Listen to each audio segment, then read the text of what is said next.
even if the series is going 5 games. And we fought all year long to have home field advantage. We got to come ready to play. That's the bottom line, because I'm pretty sure they will.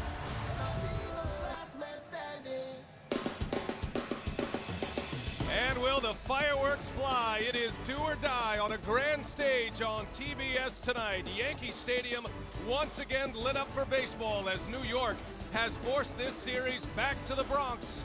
Game 5 of this American League Division Series, the Detroit Tigers and the New York Yankees.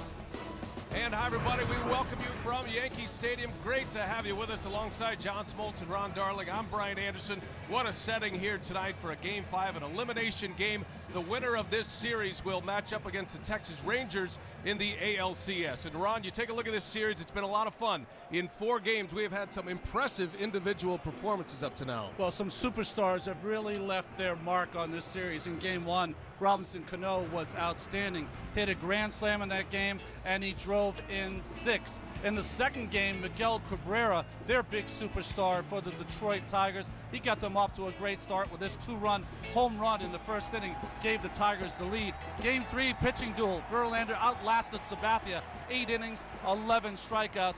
And in the 4th game, a great catch in the first inning by Curtis Granderson. Another one later in the game, and that was the defensive play of this series. Yeah, and who will be in the headlines when we get here tomorrow and read about this Game 5. Now, John Smoltz, this is a situation where normally when you're in a Game 5 setting, you have a matchup of 2 aces, but tonight it is going to be Doug Fister and Ivan Nova. These are 2 number 2s who will match up tonight.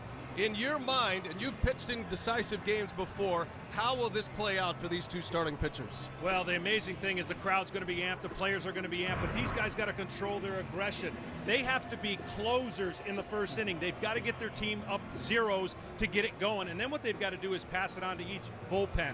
For the Tigers, their bullpen's been pretty good. After 8 innings, they're undefeated. There's their closer in Valverde. They would love to see him dance here in New York.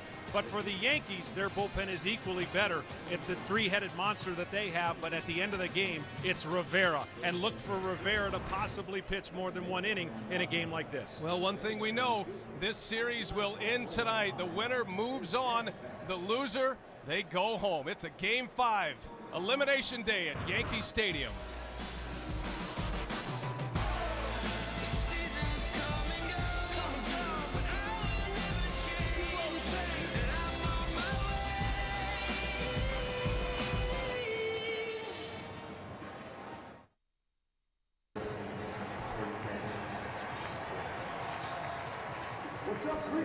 A packed house here at Yankee Stadium tonight. Could not ask for a better night for weather. 62 degrees, clear skies up above.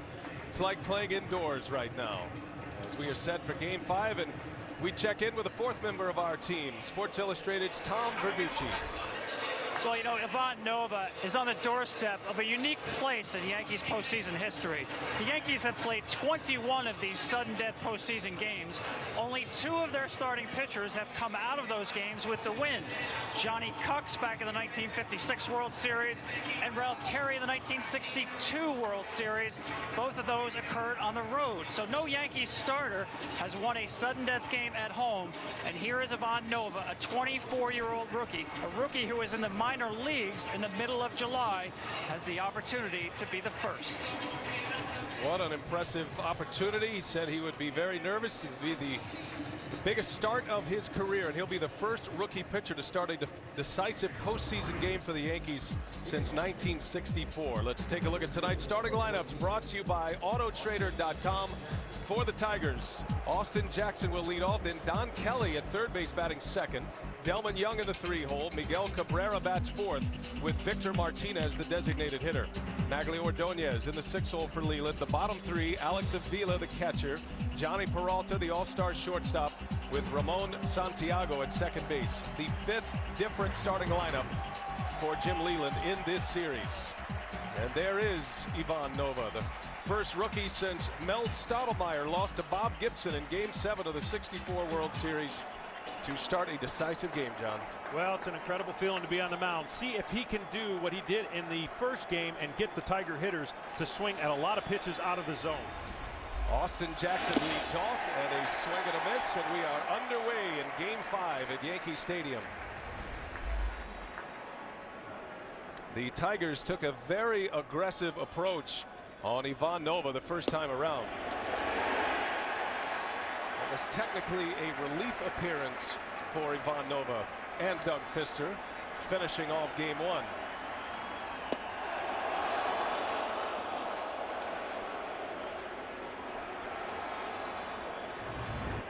Little cutter slider on the outside part there by Nova, just misses. Home plate umpire is Ted Barrett tonight. And Jackson swings and misses. Martin secures it at first. And this one tonight starts with a strikeout from Ivan Nova. Well, defensively behind Nova in today's game, you'll see Gardner in left field, Granderson in center had those two great catches, and Swisher in right field. You can see all the gold on that infield. Alex Rodriguez, though, won his two gold gloves as a shortstop. Russell Martin behind the plate. He's done an outstanding job of blocking the baseball. And Joe Girardi said he would be a key tonight with the 24-year-old Ivan Nova, navigating him through this game, and a very powerful offensive team, the Detroit Tigers. Don Kelly in the two-hole tonight for Jim Leyland. Kelly gets to start at third base. He's comfortable at third base, but Leyland says he likes him in there for this. His bat, especially at Yankee Stadium, and Don Kelly answers the call from his manager. 1-0 Tigers as Don Kelly goes deep.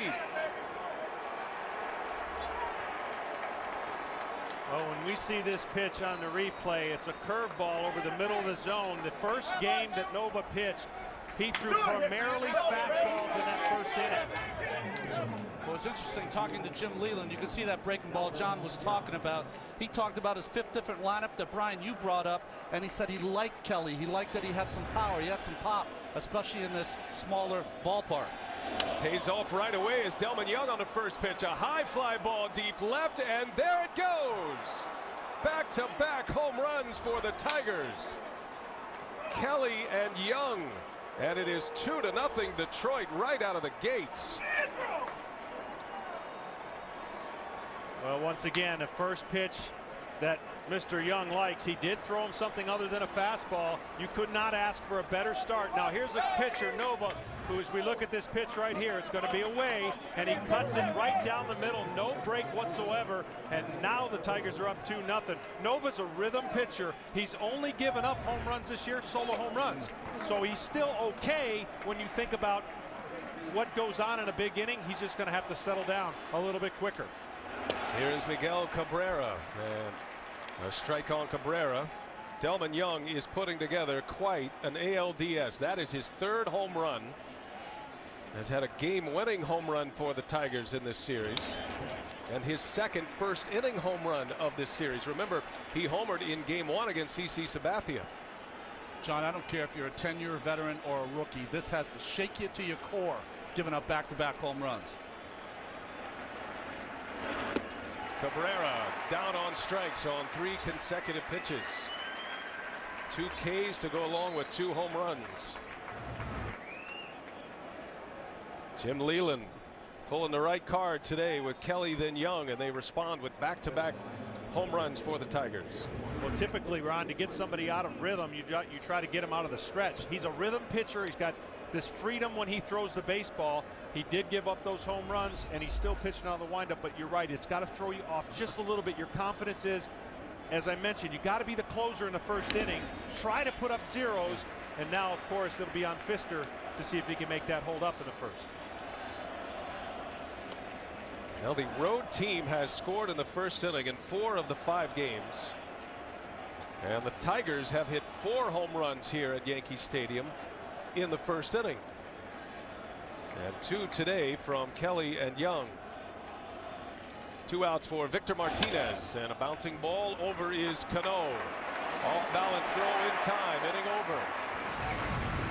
But the Tigers start it with a bang tonight. Don Kelly, followed by Delman Young. 2-0 Detroit as we go to the bottom of the first inning.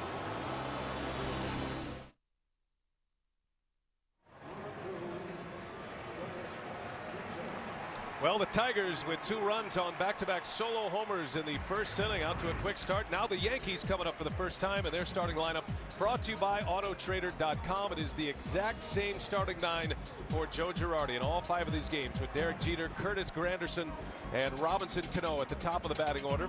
Got Alex Rodriguez, Mark Teixeira, Nick Swisher in the middle, with Jorge Posada, Russell Barton, and Brett Gardner rounding it out. Very potent lineup, and they will face Doug Fister. Fister was 8-1 with the Tigers after he was traded to Detroit from the Seattle Mariners, and he makes his second postseason appearance. Yeah, well, he staked to a 2-0 lead. There may be a little bit of extra nerves when you get a lead in the final game of your series, but look for him to try and do the same thing he did for most of the first game, and that's throw a lot of strikes and mix it up. Derek Jeter leads off, takes strike 1. Jeter is 5 for 19 in the series. Has 2 runs batted in, drove in 2 big runs for the Yankees on Tuesday night. He opened up the scoring for New York in a 10-1 Yankee win that forced this deciding Game 5 here back at Yankee Stadium. I can only think when Andy Pettitte we saw throw out the baseball in Game 1 before the game, his first pitch. I was just thinking, you know, they always had him to go to in these crucial games for all those seasons. Well, Nova picked Pettitte's brain and watched a lot of things that he did to see how he did do it. So there's a wealth of knowledge, and Nova's willing to learn from all those great pitchers they had. And for both these guys, it's real similar. Fister probably took a nap before today's game. That's how he relaxes. Nova's very relaxed. You wouldn't know if he was pitching or not pitching. You know, it's a good formula to have, but when you get on that mound, see if you can put it to use. Jeter, and that is, oh, what a play. Cabrera on his glove side to the bag. Miguel Cabrera saves an extra base hit. And Jeter is robbed. First out of the first inning for Doug Fister is a beauty. Well, the defensive positioning of Cabrera this entire series has been close to the line on Jeter as they're trying to take away that extra base hit, and just a beautiful play to his left and then covering the bag. So 1 gone, and Curtis Granderson coming up. Granderson did the damage with his glove in Game 4 of this ALDS. Those 2 terrific catches that Ron Darling pointed out in our open, and it was really a game changer. Might have been a series changer. That catch Granderson made in the first inning, robbing Don Kelly of extra bases, perhaps even an inside the park grand slam in Game 4. You could make the argument, even though the score got out of hand, that without those catches, the Yankees aren't here tonight. Granderson also had an RBI in that game. And down he goes. So Fister, who works fast, throws a lot of strikes, has 2 quick outs here in the first inning. We talked about those 5 different lineups. The defense for the Detroit Tigers, Young, Jackson, and Ordonez, who started the first couple of games. Don Kelly gets a start at third base. Peralta, Santiago has played a lot in this series. Cabrera with that great play, and Avila doing the catching. A little banged up is Alex behind the plate. The Tigers have been tight defensively. No errors in this ALDS. That would be the first post-series in franchise history without an error, if they can navigate their way through this game. Fister's the kind of guy that promotes good defense as well. He is around the strike zone, usually throws it where he wants it, and works fast. Robinson Cano with 2 away. Well, what you're not going to see is 3 pitches in the same spot and the same 3 pitches. He really has a good feel for the game, whether it's a cutter, a curveball, a changeup, up, down. He really works the zone and keeps the hitters guessing. Bouncing ball to Peralta. And a good start for Doug Fister. John said you got to be a closer in the first inning, and Fister goes 1, 2, 3.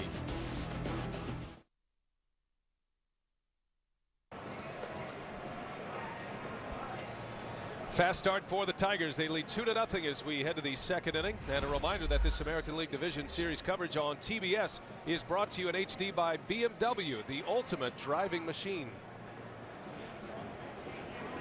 Yankee Stadium has another ball game to play. They weren't sure when they left town whether there'd be another game here at Yankee Stadium, but after the Tigers won the middle 2 games, games 2 and 3, the Yankees coming up with a big win in Game 4, and here we are, Game 5, the first of 3 Game 5 elimination games over the next couple of days on TBS. You got both in the National League in a Game 5 scenario tomorrow. Ivan Nova back on the mound. Maglio Ordonez leads off for Detroit, and he's swinging away on the first pitch.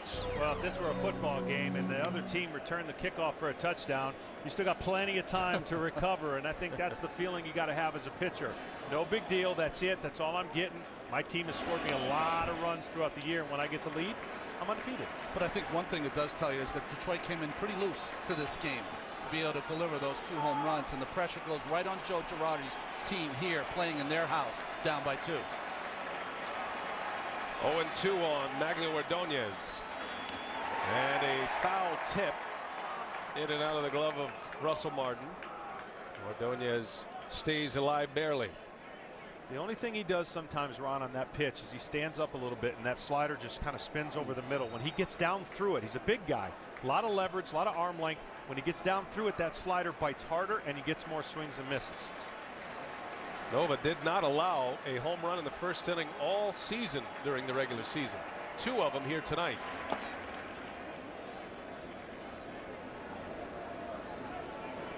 Just interesting. He's changed his game plan a little.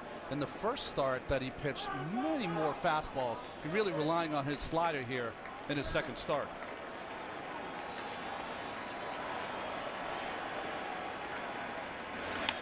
Ordonez down the right field line. Long run for Swisher in the corner, and that will slice foul in the seats. So Ordonez still at it. A ball and 2 strikes on the former batting champion. Won a batting title as a member of the Tigers in '07. The Tigers had a batting champion this year in Miguel Cabrera. There's A.J. Burnett picking up a key win. If the Yankees should advance, can look to Burnett's start on Tuesday night. And a swing and a foul tip. That one in and out of the glove of Martin as well. There's no skill in that play for a catcher. It is either in the glove or it is not. When you're spread out, though, like Martin is right here, there's more places that you can get hit, and that one foul tip right off the instep of his right shoe.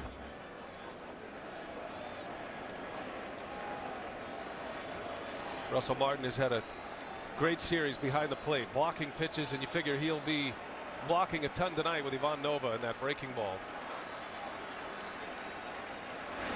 As Ordonez rips one down the left field line, that's going to go to the wall. Gardner picks it up, and Ordonez into second base. It's a leadoff double. Maglio Ordonez now with 4 hits in this ALDS. He is 4 for 9. 3 extra base hits in this game, all on breaking pitches. The 2 home runs, and here this double from Ordonez. Yeah, the cat and mouse game between a pitcher and the team he's faced for the second time is he threw a lot of fastballs, was effective, and then later on mixed it up. Sometimes I think you can overthink yourself into saying they're going to attack me early, I'll get my breaking pitches over. But to Ordonez, who has been beaten a lot on fastballs, you kind of give him a chance to catch up to an off-speed pitch. Well, it'll be Alex Avila, the Tiger catcher, still looking for his first hit of this postseason.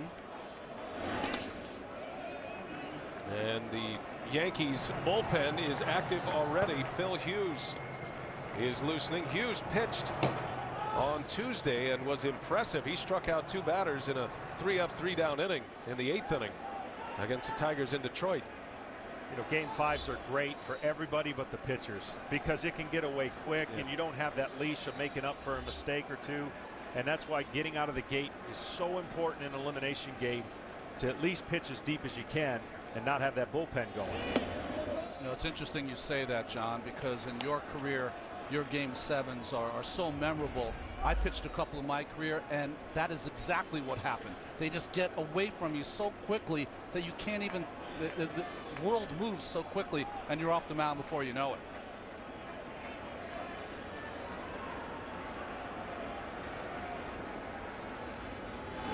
Avila, bouncing ball. Robinson Cano will make the play. A productive out for Alex Avila as Maglio Ordonez advances to third base. And the Tigers have a runner 90 feet away with just 1 away in the 2nd inning.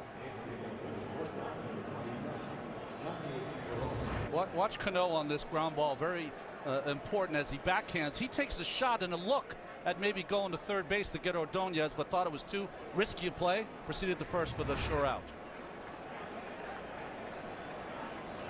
And again, maybe if they're 2-0 up, he takes that shot. Yeah. You never want to create a big inning, but you also can't play super tight in these games. Yankees have their infield in. Johnny Peralta at the plate. Peralta 4 for 15 during this ALDS. Has a couple of doubles. Has an RBI. He was a home run hitter during the regular season. Made the All-Star team. First time All-Star for Peralta. He was a member of the Cleveland Indians that eliminated the Yankees back in '07 here at Yankee Stadium, as that one is bounced to Rodriguez. 2 outs in the inning and a big out for Ivan Nova. Magglio Ordonez has to stay put at third base. Boy, that ball hit right on the nose by Peralta, but right at Alex, who was in, even with the bag. Gets Ordonez back to third base and gets the easy out at first. And now the Yankees can put their infield back to normal depth with Ramon Santiago stepping in. Detroit's 9-hole hitter.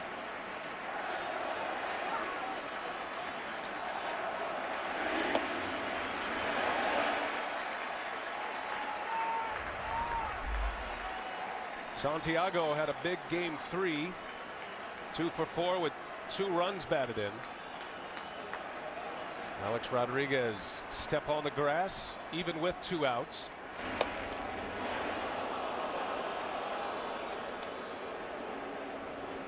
It's only a couple at bats, but Santiago's 2 for 2 with runners in scoring position this series. He has been clutch.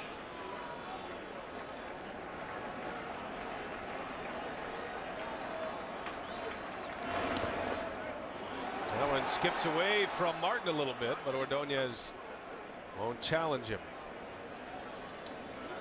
That's the other part for the Tigers, being aggressive on the base paths, doing whatever they can to get a runner at third base, because Nova pitches in the dirt quite a bit. Well, Joe Girardi said that he hasn't seen anyone any better than Russell Martin's been all season long. You see the catcher, if a ball hits the dirt, they'll throw it away and get a new ball from the umpire. No one's done that more than Martin this series. And has the bruises to show for it as well. 2 balls and a strike on Santiago with a runner at third. And he cuts through 2-2.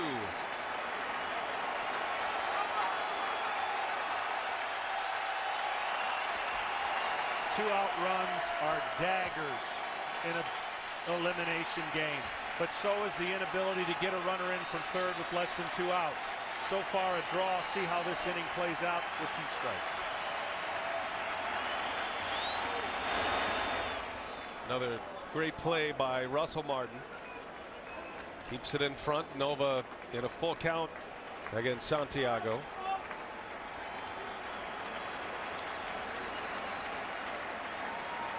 Tigers have driven in 1 2-out run in the last 26 innings. Both of Santiago's hits were as a right-handed batter. He's looking for his first hit as a lefty.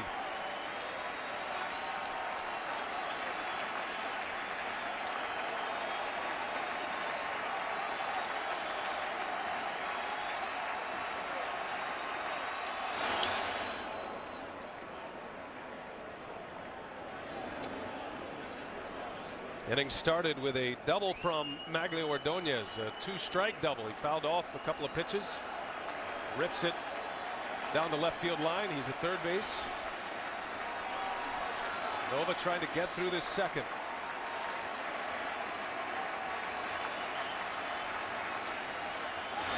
And a swing and a miss. Down he goes on strikes.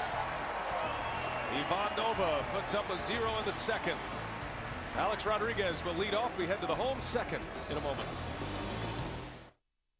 Last year the stadium opened in 2009. The Yankees went all the way to the World Series, a World Series title that year, and they're hoping to keep those hopes alive in 2011, facing elimination for the 2nd consecutive game. The Tigers are up 2-0. Alex Rodriguez leads off. Doug Fister, a quick first inning, 3 up and 3 down with a strikeout. Rodriguez had 2 hits in that 8th inning when the New York Yankees batted around. See if it translates to this game. There's a lot of Yankee bats that got healthy in that big inning for the Yankees in Detroit. It was a 10-1 final score. It was a 6-run 8th inning on 7 hits.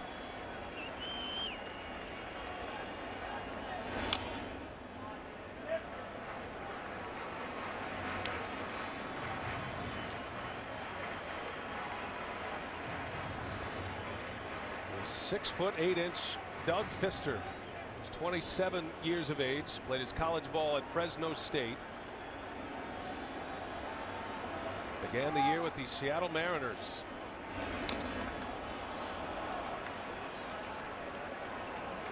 Interesting sequence of pitches there, John. Pounded him in with that fastball and then came back with a changeup in the same spot. When you pound somebody in, they're trying to speed their bat up. And so when they're trying to speed their bat up, you slow it down with the changeup.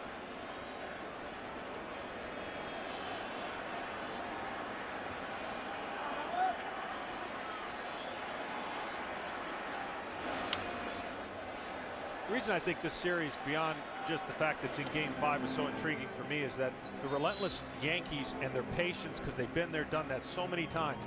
You got the young players of the Tigers going there for the first time, and that tension causes you to just be a little bit too aggressive. Like the Yankees have struggled offensively till last game. There's no panic. I mean, they just know how to be in this moment.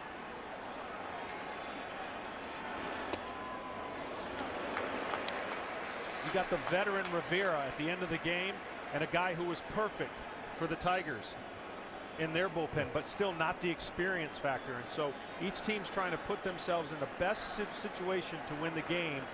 And right now, Detroit's got the early edge. And a strike called outside corner as Fister rings up Alex Rodriguez. Well, as you mentioned it, Ron, a lot of pitches were down in the zone. And he got the benefit here of going in for effect, getting the call here for the slow slider, and then going back in, getting the foul ball, and then the changeup, which allowed that rhythm to be changed. Gets a good fastball in, and then again the effect to get him out of the way. Beautiful job. That is the definition of painting by a pitcher, as Doug Fister picks up his 2nd strikeout, facing Mark Teixeira with 1 away. Teixeira in this series is 2 for 15. Has just 1 at-bat as a right-handed hitter. Most of his at-bats have come against a lefty. The Tigers do not have any left-handed starters in their rotation as Teixeira rips that one. That is headed for the gap. And a one-hopper out of here. A ground rule double for Mark Teixeira. So the first Yankees hit comes with 1 out in the 2nd inning. Interesting about that hit, the 2nd double for Teixeira in this series, is that his bat has been a little slow. So the changeup thrown there by Fister right into his alley. 1 hop over the fence. Nice play by Hughes. Just right on that changeup. That was well placed away from Teixeira. Good play coverage.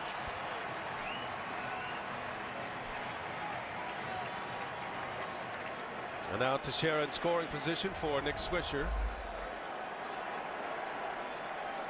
See the numbers on Swisher. His 1 home run came here at Yankee Stadium.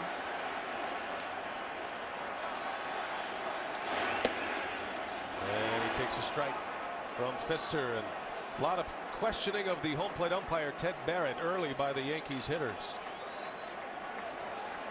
Well, Ted Barrett so far has had a very aggressive strike zone. Right here, Swish could help himself. He has not been very good with runners in scoring position early on. Yeah, that first hit came in Game 4, the first hit of his postseason career. Nick Swisher now 1 for 29 with runners in scoring position. With men on base, he's 4 for 48 in his postseason career. Has a chance to put the Yankees on the board.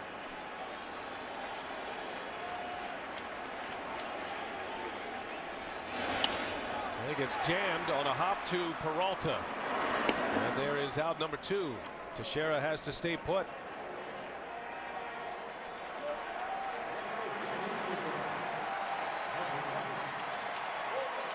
Now Pfister, don't be fooled by his numbers in his appearance in game 1, which was technically a relief appearance. 4 2/3 innings. He gave up 7 hits and 6 earned runs. That looks like a bad outing, but really the Robinson Cano grand slam home run, those were Pfister's runs, 3 of the 4.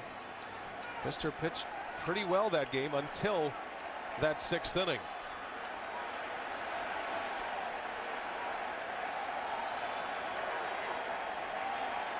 Jorge Posada has probably been their most consistent bat in this series.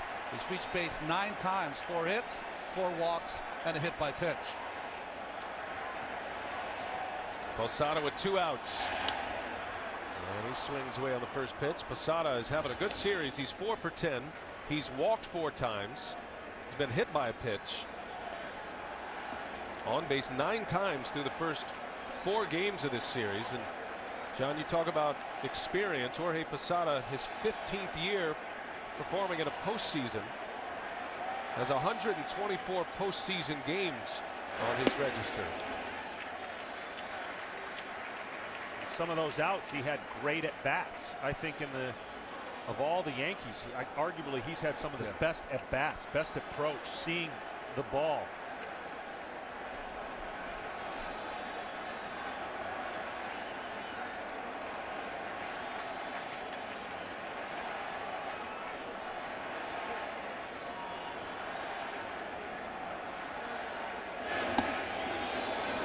Strike from Pfister. It's 1-2 on Posada.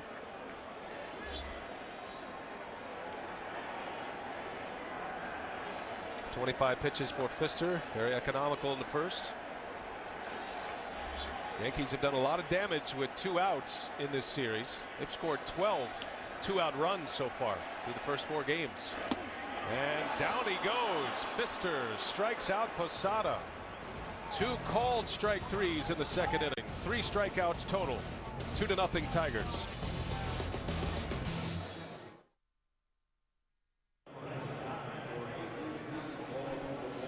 Tigers get back-to-back solo homers in the first inning. Don Kelly and Delman Young. And our 2 pitchers, Ron and John, said it would be a short leash, and was it ever for Ivan Nova. Phil Hughes is in the game to start the 3rd inning for the Yankees. Yeah, Phil Hughes had a little issues late in the season with his back, coming out of relief, threw the ball extremely well in the 1 inning. And then, of course, everybody a little bit shocked of the early departure. Maybe Cabrera saying, well, what happened? He's like, why is Hughes coming in? We weren't done with Nova yet. Interesting reaction by the big Tiger slugger. So Girardi with the quick hook. Top of the order coming up. Austin Jackson for the Tigers. Phil Hughes was very impressive on Tuesday, and he had his velocity back. I think as the Yankees watch Phil Hughes, Girardi and pitching coach Larry Rothschild, when they see the life on his fastball, and they feel pretty good about where he is. He's been battling back problems this year. Late in the season, had back spasms, unable to put his way into the starting rotation down the stretch. But here he is coming out of the bullpen, trying to bridge some innings for the Yankees. I thought he was a big key this year for the Yankees, and I know it didn't go the way he wanted it or the Yankees, because I think he is a solid pitcher that hasn't yet found what he's really capable of doing. They limited the innings, and I think in this situation, obviously he's got to eat up some innings, but I think in the future for the Yankees, it's real important to get Phil Hughes back in the rotation. Don't forget, it was Hughes who played such an important role in 2009 out of the bullpen, made 9 appearances that October. And a strike called. Down goes Jackson. Phil Hughes strikes out the Tigers leadoff hitter in the 3rd. Just a great fastball that stays down, looks like it might even be low. It stays on plane, 94 miles an hour. And I think for Joe Girardi, he's looking for a little more mix and match out of Phil Hughes. Power fastball, get the hitters a little bit more off balance than what they were early on against Nova. can't get too opposite of pitchers. Nova with that big arm action, and Hughes throws almost more like a catcher with that short arm action. Don Kelly homered in the first, put the Tigers on the board. Hughes, good life on the fastball already, coming right out of the bullpen in the low to mid 90s. An 18-game winner last year as a starter for the Yankees. Won just 5 this season. And a swing and a miss. Phil Hughes with back-to-back strikeouts.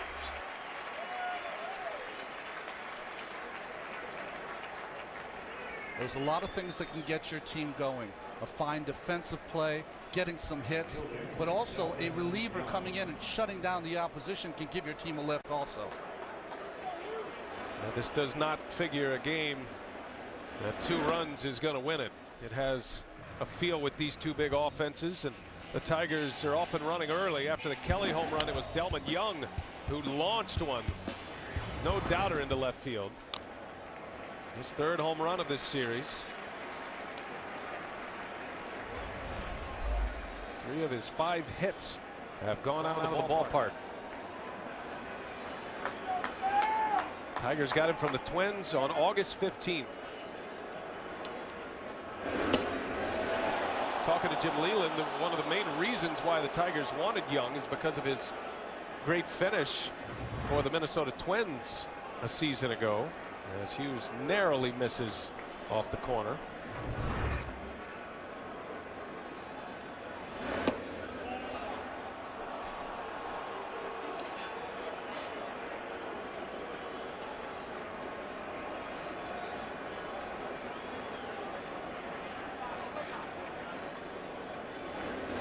And Young rips one to right. Back is Swisher, and he looks up. It's off the wall. Swisher will hold Young to a single. Delmon Young, red hot in this ALDS, and 2 for 2 tonight. Product of being a 3-1 count. He'd been staying away from him all at bat. He just picked on a good fastball. It's not a bad pitch. He's strong enough to go the other way, a little more lift, and he'd have another home run. Well, he might have the best protection in this series with Miguel Cabrera hitting behind him. Now, Delmon Young, not a typical 3-hole hitter in this lineup. You figure Cabrera would be that guy, but Leland has Cabrera in the protection position with Delmon Young. He sees a lot of strikes, and he does a lot with them. So here is Cabrera with 2 away, and he's swinging away at the first pitch. You know, a lot of people might be at home going, I wonder why he went to that move so early. I think partly due to Phil Hughes' performance in Detroit. Yeah.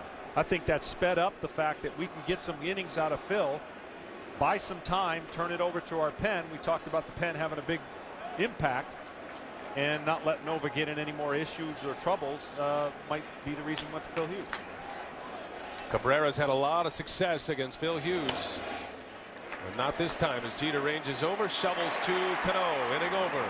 Phil Hughes, a scoreless 3rd. Second pitcher of the night already for the Yankees.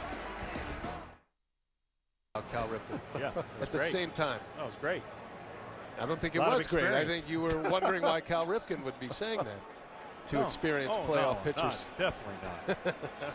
I'm sorry they didn't ask you to do it. John Smoltz, Ron Darling.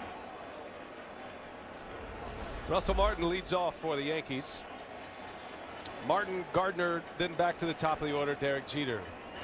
Doug Fister has given up just 1 hit. It was a double with 1 away by Mark Teixeira, and has 3 strikeouts thus far to the first 7 batters he's faced. A shattered bat and an easy play for Don Kelly. 1 away, and we check in Atlanta with Matt Weiner. Matt.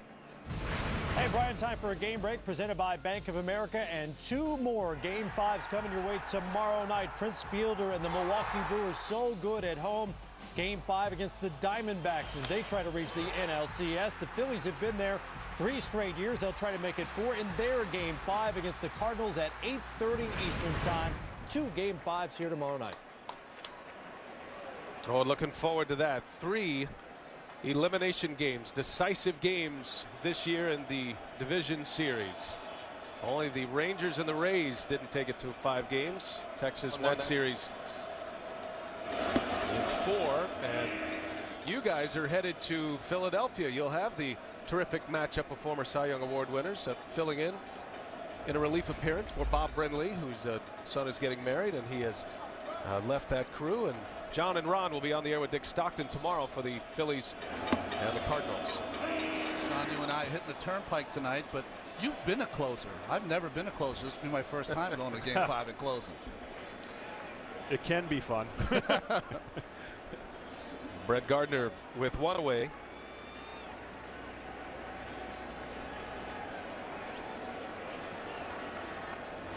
And Gardner back up the middle. Well, he continues his hitting ways. Gardner is now 6 for 14 in this series. He has been the one consistent bat for the Yankees so far. Well, for whatever reason, another pitch, the 0-2, I reminded of the 0-2 pitch where he got the hit that started the big rally, was a breaking ball. And I think they're going to have to change the approach with 2 strikes and try to do something different. Pfister gave up both of those hits. 0-2 hits to Gardner. Well, we'll see if Brett Gardner is on the move here. Had 49 stolen bases during the regular season. The running game has not been a big part of this series yet. You have 2 very good catchers in Avila and Russell Martin holding down that running game for the most part.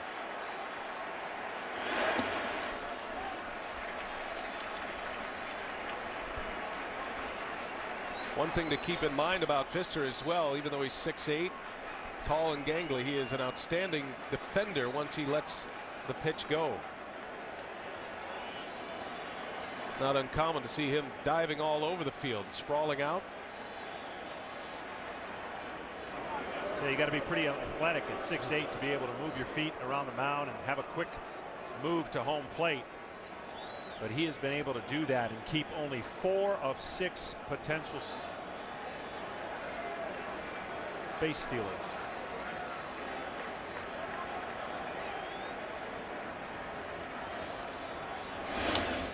And that's pretty incredible if you think about it. He's making all those starts, only 6 attempts. Well, you think about it, almost every tall pitcher in baseball is easy to steal on because they have a big leg kick, they have a lot of moving parts. I'm thinking of the pitcher Chris Young, who pitched for years for San Diego, the Mets, earlier this year. It's very difficult sometimes for them to hold on, but everyone has bragged about the athleticism of Pfister.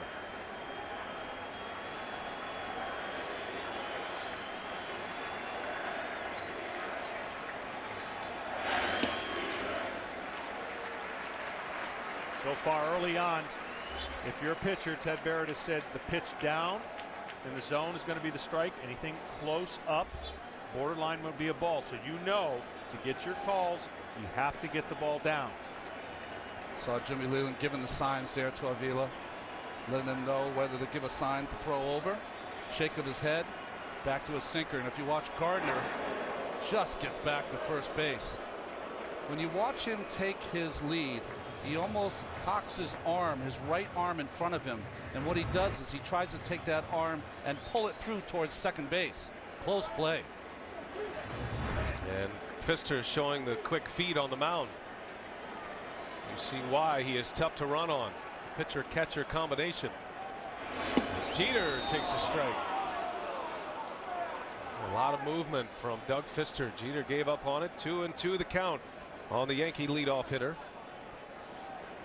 Jeter's taking a couple of pitches down the middle, but don't forget he's also trying to give Gardner a chance to steal the base.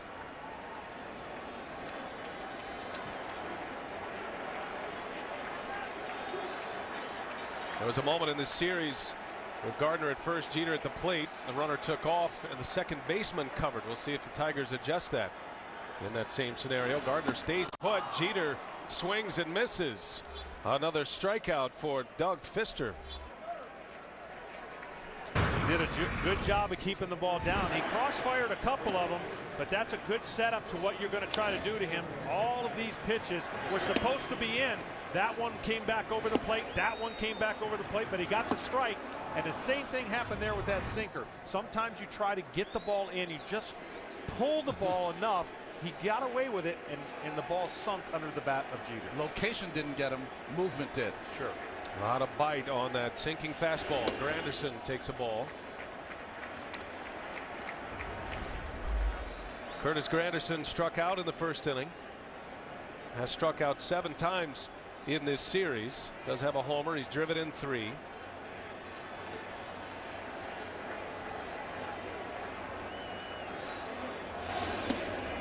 In this park, more than any other park, especially in the playoffs, Pfister at home can do a little bit more with the luxury of the middle part of the field, center field especially. Let him hit it out there. Here you got to move in and out. You cannot let these Yankee hitters get on top of the plate and hit it down the lines where it is so easy to hit a home run, or easier than at Comerica Park. Now Pfister only allowed 11 home runs all season. Only allowed 4 as a Tiger. He arrived in Detroit on the 30th of July. Didn't give up many home runs. The Yankees, on the other hand, they led all of baseball in home runs. This is not your typical 3-0 count pitch right here. You cannot just lay one in there knowing that Cano's on deck and he's going to take a walk.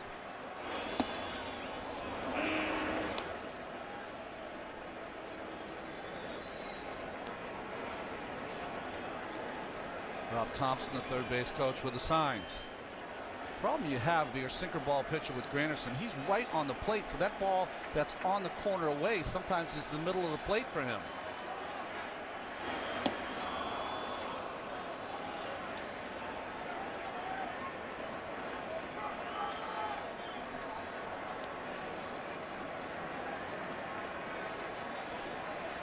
Cabrera told him he's off the bag. Be a running lead for Gardner. All you care about right here is the pitcher is making the best 3-2 pitch you can make. Full count, 2 outs. Gardner with blinding speed. And he takes off, and Granderson takes ball 4. So the Yankees making a little noise here in the 3rd inning. Granderson draws the walk. That's the first walk issued by Pfister. And here comes Robinson Cano. Every pitcher gets through a point in the game where there's a tense moment. The first tense moment here. 2 outs. Luckily, you're with 2 outs. Just got to keep making pitches. Limit the damage.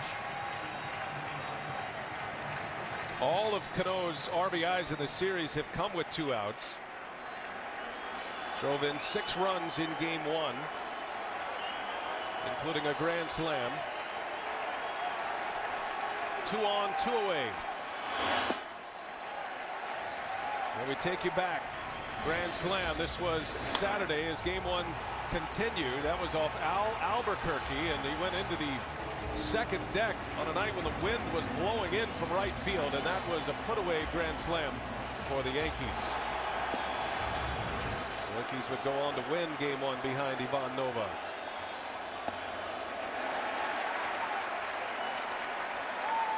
Well, as Avila goes out there, you can tell that Pfister, even in that first confrontation with Cano, has been pitching him in off the plate to get him out away.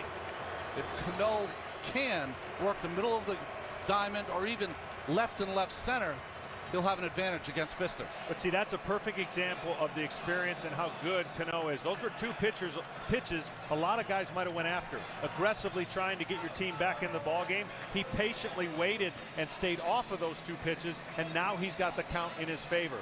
This time of the year, you need those heroes, your studs on your team, to not try and get it done too quick. Let the game come to you and let another pitcher get himself in trouble. And you know, you never want to pitch with the bases loaded. But you do not want to throw a cookie here to Cano, especially when I think they've identified that Alex Rodriguez is an easier out in this series so far. And Pfister is a strike thrower.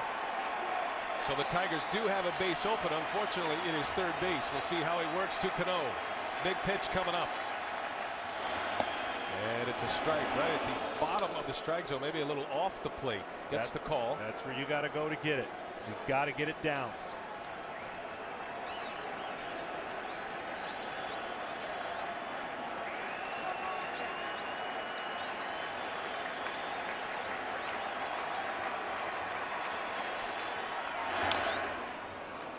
And gets back in the count. 2-2 now on Cano.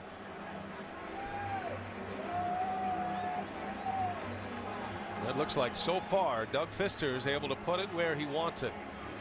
He's made some big pitches already in this game. Stranded a runner at 2nd base in the second inning. Retired Swisher and Posada. Has 2 on here against Cano. Yankees very fast on the bases with Gardner and Granderson.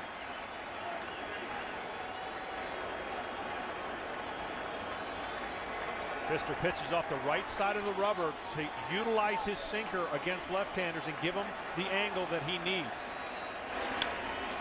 Cano into left, slicing foul. That'll head to the seats.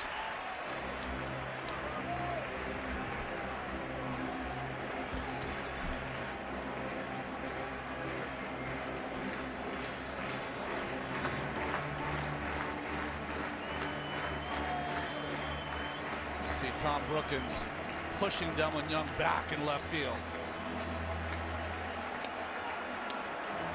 Cano has power to all fields.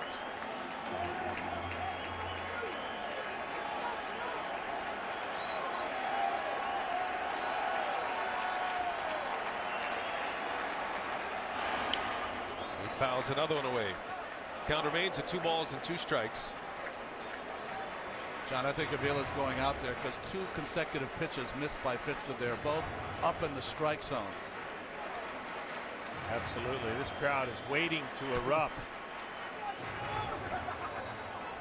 And if Pfister throws a couple more up there, they may get their wish.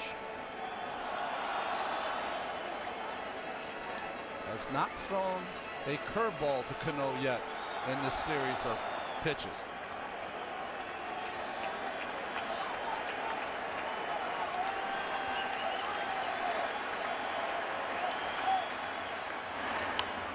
Cano out ahead of one. A pop up behind the plate, and that'll end up in the seats. So Robinson Cano hanging tough. Count stays at 2 balls and 2 strikes. Cano in his matchups against Pfister in game 1 was 1 out of 3. He doubled in a run against Pfister.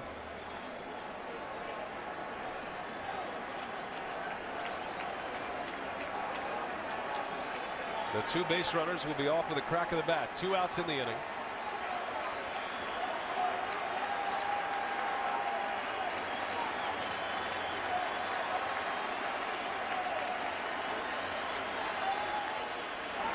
And Cano into center field. Austin Jackson is there, and the side is retired. Got in on his hands a little bit. Cano flies out. Inning over. Pfister still working on a shutout through 3. Times Square all lit up. 2-0 Tigers. And will we have a legend born here tonight? Hughes, the man, and Hughes is in to start his 2nd inning of work. A scoreless 3rd. Ivan Nova is out. The Yankees starter went 2 innings, gave up 3 hits and 2 runs. Bit of a surprise that Joe Girardi went to his bullpen so early. And now Hughes to face Victor Martinez to start it off.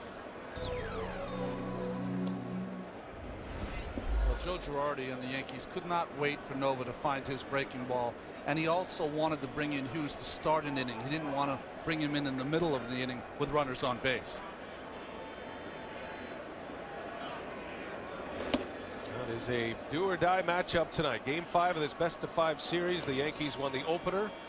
Jim Leyland's Tigers won the 2 games in the middle, games 2 and 3, and then the Yankees winning game 4. The Texas Rangers await. Certainly watching this one very closely. Rangers defeating the Tampa Bay Rays in the ALDS. I think the Rangers are hoping this game goes about 17 innings.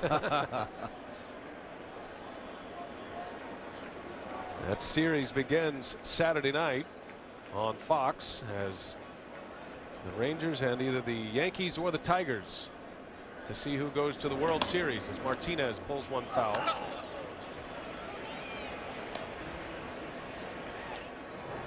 Boone Logan starts to get loose in the Yankee bullpen.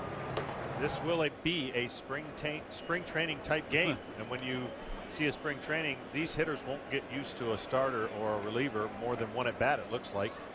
So a lot of matchups and trying to do what you can to get it through 7. Martinez pops it up. Martin will give it a look, and he'll make the play just in front of the net. Victor Martinez is retired, 1 away in the 4th, and we check in with Tom Verducci. Well, as to the question of Phil Hughes, the timing coming into the game, remember, he'd pitched all year, trained as a starting pitcher. He did get a couple of relief appearances at the end of the season, the last week, and he told me he's glad he got those under his belt. But those were scripted appearances. He has not warmed up multiple times and entered into a game. So he got up to start the second inning, and once he's warm, the Yankees want to use him. All right, Tom, thanks. As Maglio Ordonez on the first pitch, singles to right. And Ron, Phil Hughes this year, 17 games, 14 starts, those 3 relief appearances, as Joe Girardi was trying to get him prepared to come out of the bullpen, but it has to be an unusual circumstance for him this year anyway. We see Girardi going out already to either talk to Hughes or make the move, and it looks like he might be making the move. And a left-handed hitter coming up in Alex Avila, and Joe Girardi is maneuvering in the 4th inning in the early innings like he would in the middle to late innings. Another pitching change for the Yankees. Logan is coming in to face Avila. We'll take a break. The Detroit Tigers have a 2-0 lead in Game 5 of the ALDS. Back-to-back solo home runs in the first inning. Don Kelly and Delman Young. And Joe Girardi doing his best Sparky Anderson impression here tonight. 2 innings from Nova, an inning and a third from Phil Hughes. And it's going to be Boone Logan, the lefty out of the bullpen, to face Alex Avila. Well, you see his numbers from the year, but in the last game on Tuesday, he struck out the side in the 9th inning, did Logan.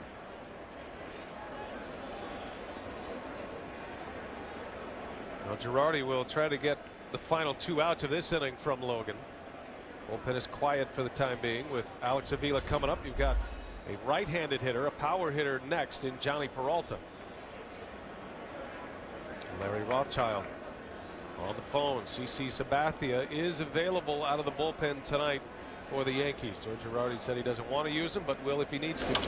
As Avila pulls one through the hole, a base hit. On the first pitch from Logan, Alex Avila with his first hit of the postseason. And the Tigers with 2 on and 1 out and threatening in the 4th. I think in this situation right here, he was so tired of swinging and missing at sliders. He said, get first fastball I'm going to see. Here we go. Yeah, it's got to feel good. Anytime you're facing a reliever coming in, he jumped on that first pitch fastball. And you ask Joe Girardi and any manager, when you bring in a relief pitcher, you need him to get that first guy out.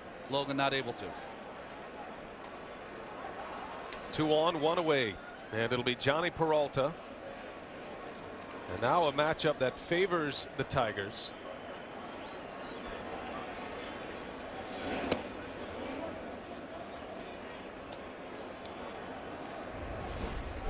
Peralta has a couple of doubles in this series. He is hitless in his career against Boone Logan, just 6 career at-bats.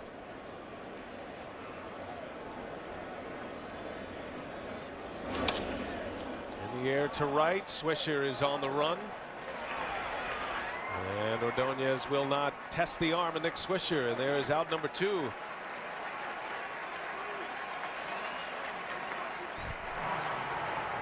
Corey Wade in the Yankee bullpen. So Logan with 2 gone, and he'll face the switch hitter Ramon Santiago. Both of Santiago's hits were against left-hander CC Sabathia of this ALDS.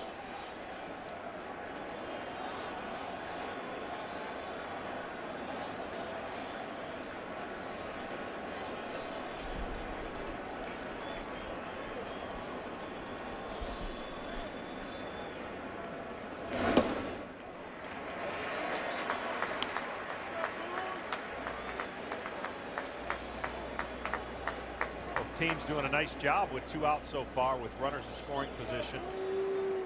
No one's been able to deliver that first blow.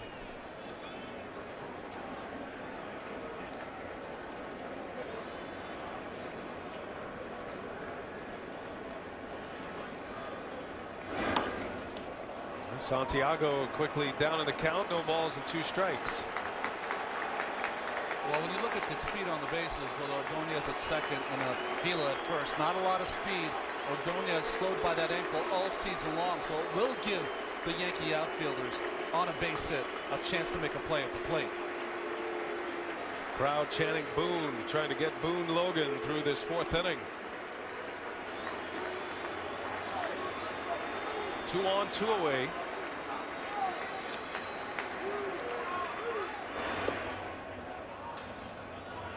Santiago is a player known for his defense. He's the best defender that the Tigers have.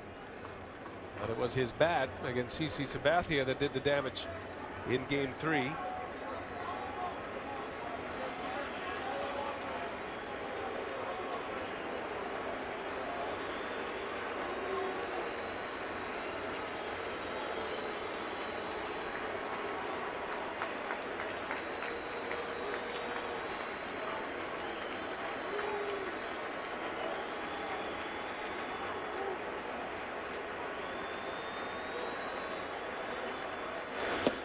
Swing and a miss. Boone Logan strikes out Santiago. He strands 2 on. A scoreless inning for the Tigers. Yankees coming up. A couple of big bangs by the Tigers. Back-to-back solo homers by Don Kelly and Delman Young. And they have a 2-0 lead with the Yankees coming up. Pfister is back on the mound.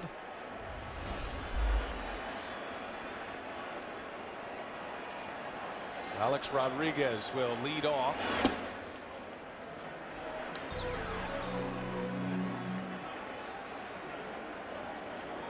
Pfister is through 3 innings, giving up a walk and 2 hits thus far. Pfister has 4 Ks as well.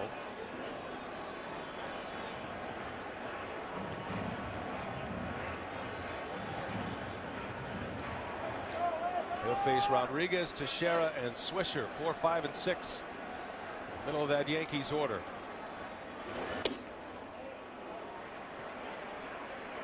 Able to check his swing, says Bill Welke. Every time Pfister's needed a strike against Rodriguez behind in the count, he's used that cutter away. Rodriguez, when he's at his most dangerous, is hitting that ball the opposite way.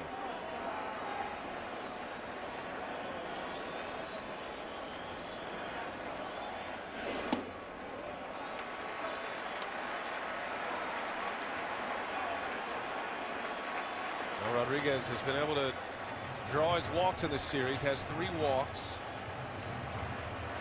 Go along with the 2 hits. He's now 2 for 15. Pfister struck him out looking in the 2nd inning.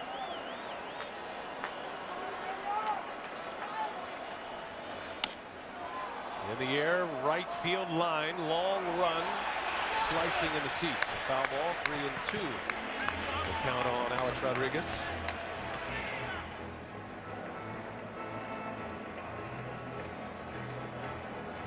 Well, knee surgery for Rodriguez in July, but a thumb injury once he returned has certainly affected his power stroke.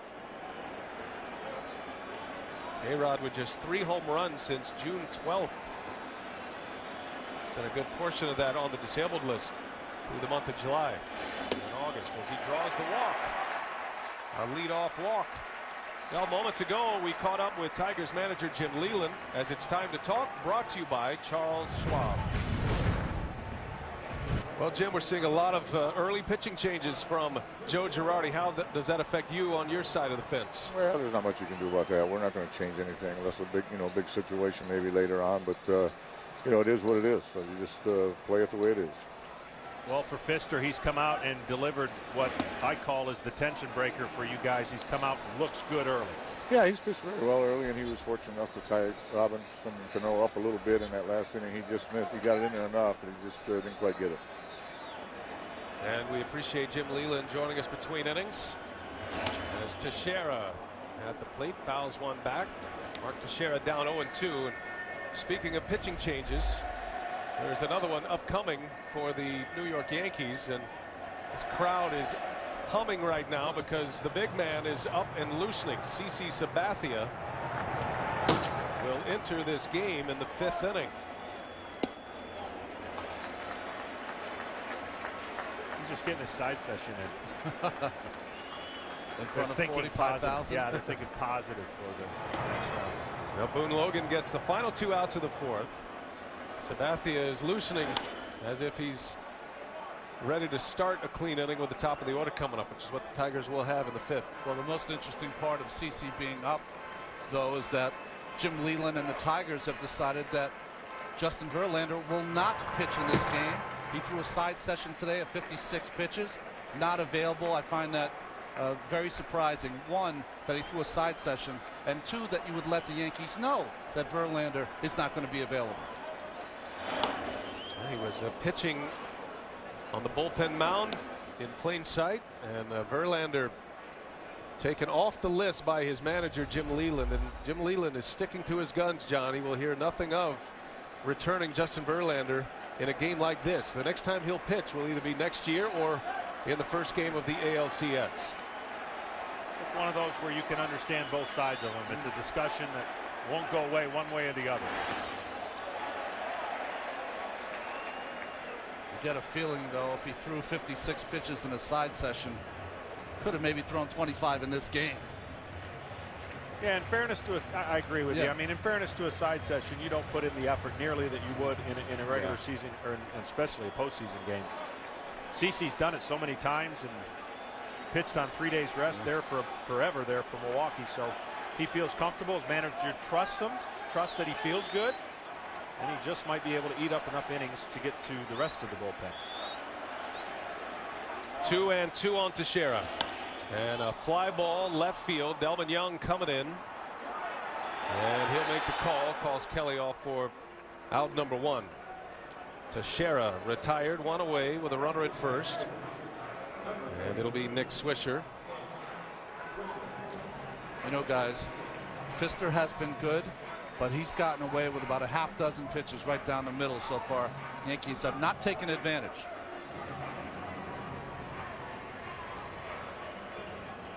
Teixeira had 1 of the 2 hits against Doug Pfister. That was a double back in the 2nd inning. He's given up 2 hits, 2 walks, sitting on 4 strikeouts as he faces Nick Swisher. Arguably one of the most excitable guys on the Yankees. He needs an exciting moment right here to get the Yankees back into it. This guy plays with a lot of emotion, free spirited, but it helps to get a few more hits to get that going as well.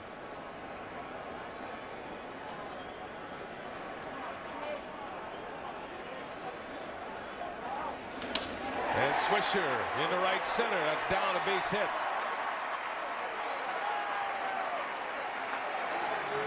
So the Yankees with 2 on now and 1 away.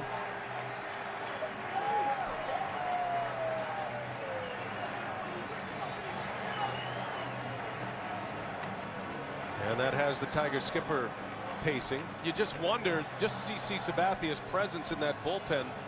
You know what kind of impact it could have on the game off the mound, but how about offensively for the Yankees as they bat in this inning, knowing they've got Sabathia loosening in the bullpen?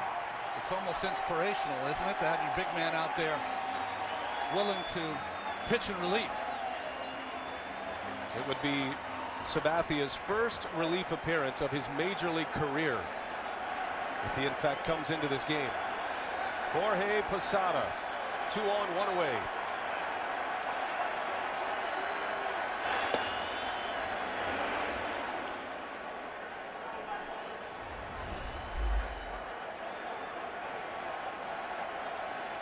Posada was a strikeout victim his last time up. Pfister got him on a called strike 3. A sinker ball, ground ball specialist who could use one here.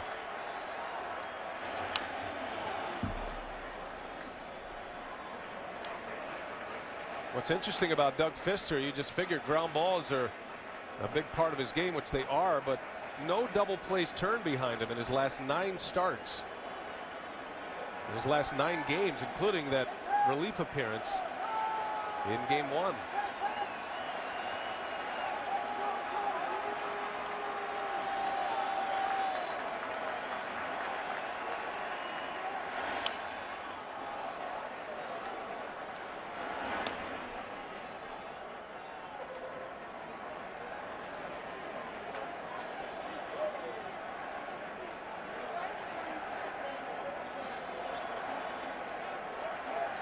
The one thing that makes it even more difficult, you're not holding Swisher on at first base. This is the time of year when you get a big lead and you knock the second baseman or shortstop into the outfield. Cabrera playing behind Swisher, trying to cover that hole. And Alex Avila, beautiful block, keeps the runners at first and second. Ball and 2 strikes. This has been a catching clinic in this series with Avila and Russell Martin. So impressive. Well, you talk about catchers smothering the baseball, and that's what Avila did right there. A tough pitch, a curveball down and in, caught it right in the middle of his chest protector.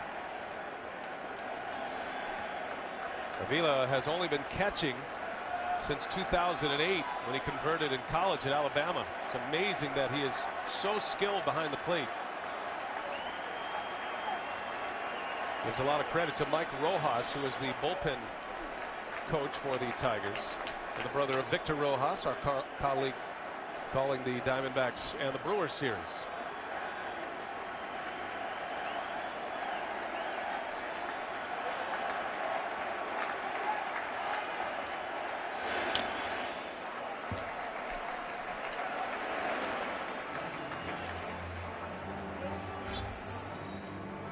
Well, I got to say this for his defensive skills that you guys have talked about. Unless I'm missing something, he's on page with a lot of his starters. It doesn't seem like there's been a game filled with a lot of shakeoffs. He's really commanding and understanding what his pitchers like to do and finding the best pitch for the right situation. It helps a pitcher's rhythm when you don't have to stay out there all day thinking about shaking off. Posada, center field, a base hit. Rodriguez got a great jump, but he'll be held around third. And a throw to third. Rodriguez is back, taking no chances. And the bases are loaded with 1 out. Well, you're right, Brian. He did get a great jump, but that was a one-hop BB by Posada to Jackson. Supposed to be inside, catches the outside part of the plate. Jackson with the good charge, and of all the outfielders for the Detroit Tigers, he by far has the best arm. Pitch location gets him again, and I'll tell you what, credit to A-Rod. He was running as if he was going to score and picked up the third base coach late. Posada wanted that RBI. Rob Thompson being conservative. Jeff Jones, the Tiger pitching coach, trying to give Pfister a breather. Here's the other part of the reliever story today. Max Scherzer. All this talk about Justin Verlander, and Jim Leland was quick to point out that it is Max Scherzer who might be the guy out of the starting rotation. The left-hander is Phil Koch.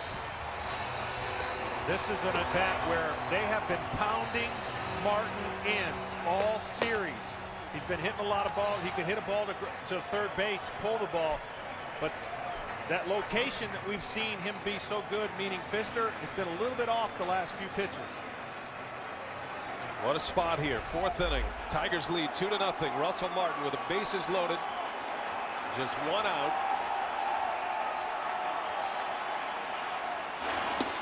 And Pfister starts him with a strike.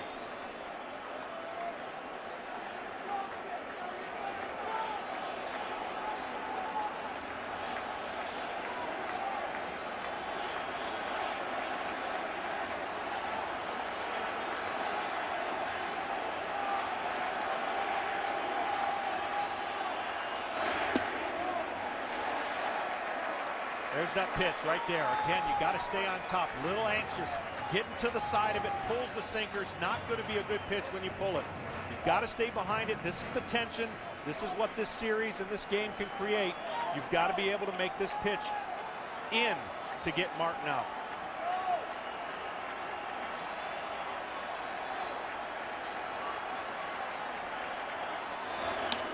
Martin pops it up. Cabrera is over, as is Santiago, and it is Cabrera who makes a catch. Infield fly rule called. And there is a big out for Doug Pfister and the Tigers. Out number 2. Base is still loaded. And Pfister will match up against Brett Gardner. Remember, Leland has Phil Koch in the bullpen, the left-hander. Does he let it ride with his starter? Can Gardner come through again with 2 outs? I'd almost have to pitch him backwards and maybe go off speed early, hard late. So far, the off-speed late has allowed Gardner to stay right up the middle with that pitch. Only runs scored today have been via the home run, so with runners on base, no one's been able to come up with a big hit. Everybody in this park is just waiting for that big hit to carry that emotion and score some runs and then bring in CC.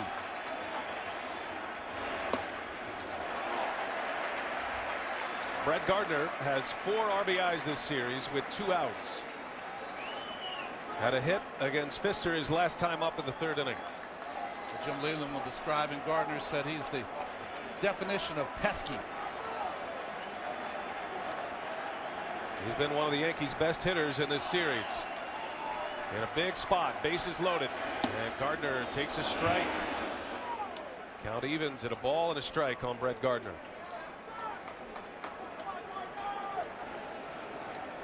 Pfister knows if he gets out of this, he's given a few more innings to pitch with. More than likely, if he doesn't get out of this, it's going to turn into an all bullpen game.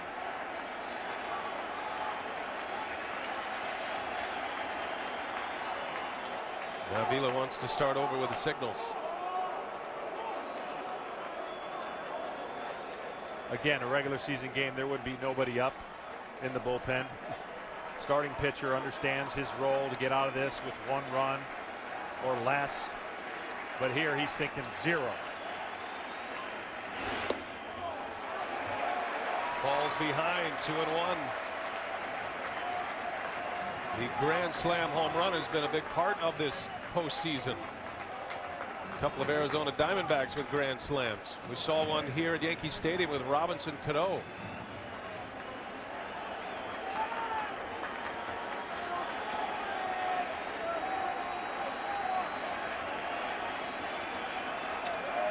Now Gardner in a hitter's count. And now really in a hitter's count. 3 balls and a strike. Didn't miss by much.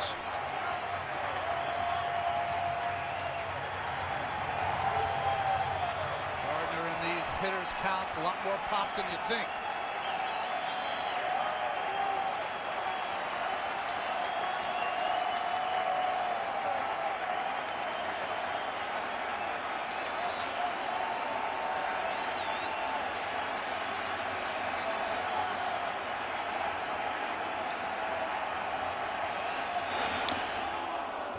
He's got a piece. Big pitch for Pfister, and now has the count full, 3-2. We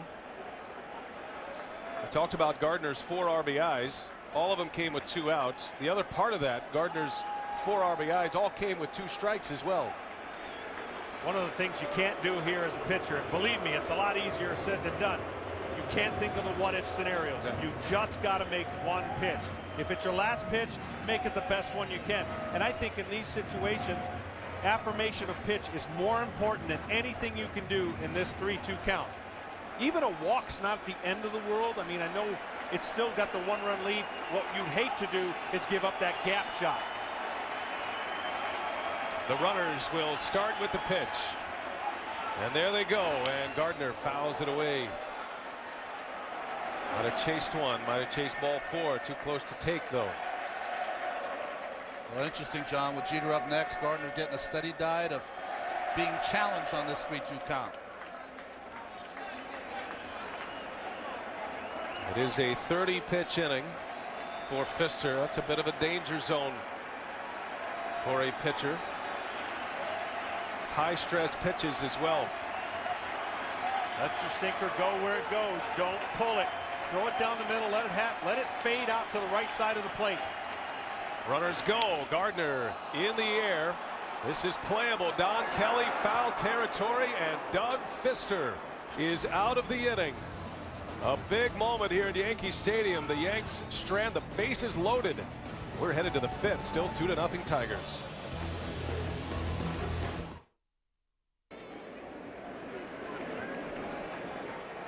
Crystal clear night here in New York as this series returns to the Bronx. A Game 4 win by the Yankees forced Game 5.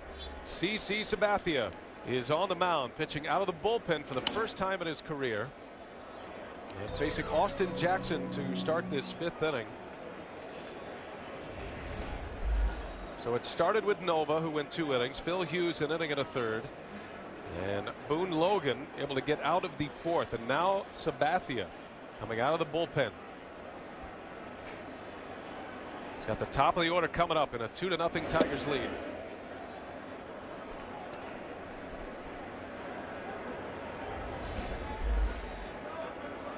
Austin Jackson is 0 for 2. And this is the 3rd different pitcher that he has faced in this game in his first 3 plate appearances. He has a couple of strikeouts.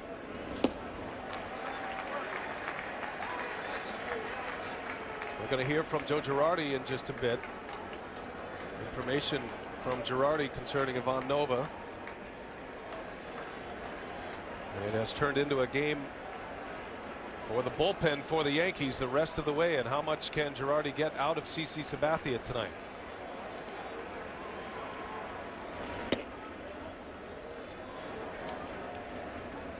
One of the things I think, I don't know how long CC is going to go, but the one thing I think he could benefit from is his sinker might be a little more effective.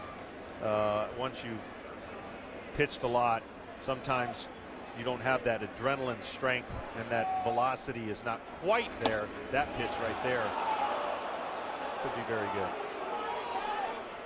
Sabathia went 5 1/3 in his start on Monday night, gave up 4 runs. Seeing pitch tracks, that pitch just away. 6 walks though in that start for CC. Jackson breaks his bat. That's going to get down a base hit. And the speedy Jackson around first, and he's on his way to second. Gardner's throw is late. A hustle double by Austin Jackson as the Tigers have a man at second base. And moments ago we heard from Joe Girardi. As it's time to talk, brought to you by Charles Schwab. Well, Joe, going to the bullpen early today, just give us those thoughts, and now CC Sabathia in the ball game. Yeah, Nova tightened up a little bit, so that's why we had to take him out. And now it's a bullpen game, and our guys are going to have to shut him down. And so far, so good. And we've had some opportunities. We just got to capitalize on a few of them. Yeah, your offense has really worked the count, gotten into good hitting situations, just haven't delivered yet. We just haven't got that big hit, and we keep giving ourselves opportunities. I think we can do some damage. Our thanks to Joe Girardi and revealing that Nova tightens up. Didn't give exactly what tightened up, but the fact that he tightened up enough for Joe Girardi to remove him from this game. And we were wondering, now, why would Girardi make that change with Nova having retired 3 in a row to finish the second inning? Looked like he was okay at that point. Yeah, we were very surprised that he was taken out of that game, but now we know why. And that doesn't bode well for the future here. Don Kelly with a runner at second, and up there to bunt him over. Pops up the bunt. That is foul. Tigers have a couple of sacrifice bunts in this series, but when it has come to execution for the most part, they haven't been able to get the bunts down. It seems like when they're not getting the bunts down, though, they're having success, in particular at bats. Well, yes, Santiago got a base hit after trying to bunt. Jackson got a base hit. And remember, it was Kelly that with a drag bunt got a hit off CC Sabathia.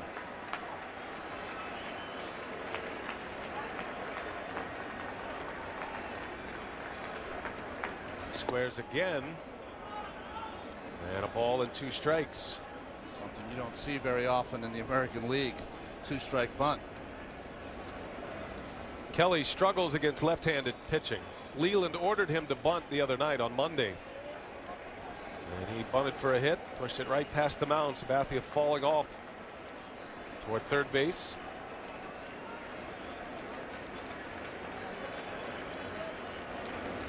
And he lays off. If you like your managerial strategy, that was a masterful inning on Monday night for Jim Leland, as he had brought Kelly in defensively, knowing Kelly would lead off. There would be 2 lefties in the first 3 batters against Sabathia, which encouraged Joe Girardi to send Sabathia back out to the mound, and that turned out to be the big inning for the Tigers in that victory in Game 3.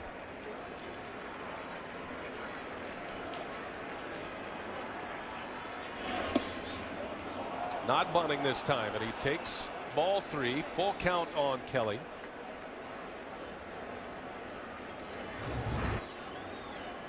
Looked like a pretty good pitch, but you can see Martin sit on the outside corner. That ball really crossed on the inside corner. And just know that the pitch tracks, it's where it crosses the plane of the plate, not where the catcher catches it. Kelly, against left-handed pitching this year, hit just 190.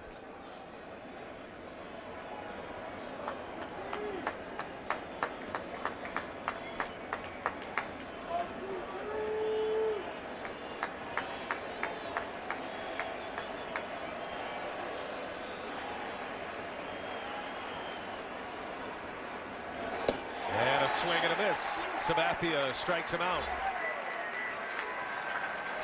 One gone in the 5th inning.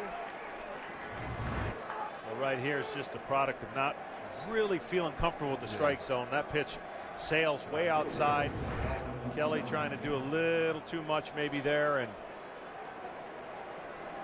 another opportunity to get a runner over in scoring position. Execution this time of the year is so important. The little things that you do to help your team win go a long way. Here is Delman Young, first ball swinging, a little flare. Teixeira will watch it bounce foul. The free swinging Delman Young, who has hit 3 home runs in this ALDS. That sets a franchise record, the most all time for a Tiger in one postseason series. 3 home runs. And Young is 2 for 2 today. His home run in the 1st inning made it 2-0 Tigers.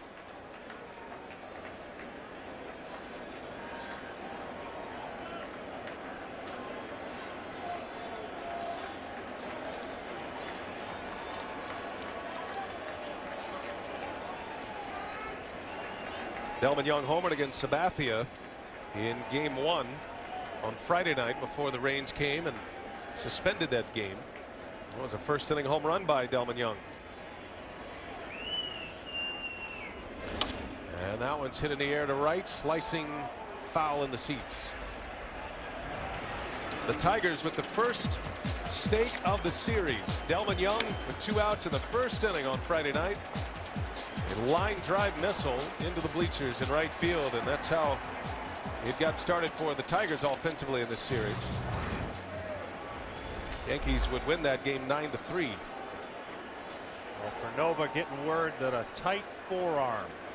Can't say that you don't blame him. It can happen to anybody, but throwing those sliders might be part of the reason why he wasn't able to get good finish on it. Ron, who knows? Yeah. But the tightness, you don't take any chances. Young, a swing and a miss.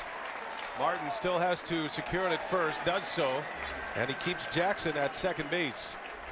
So Sabathia with back-to-back strikeouts in the 5th. 2 gone with a runner at second. And it'll be Miguel Cabrera. That start in Detroit, CC had a hard time getting any of the hitters to go out of the strike zone.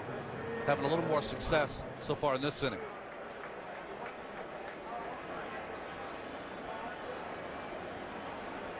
Now the Yankees will go ahead and walk Miguel Cabrera. Got a base open at first base. A familiar move for Cabrera, the league's leading hitter this year in the American League.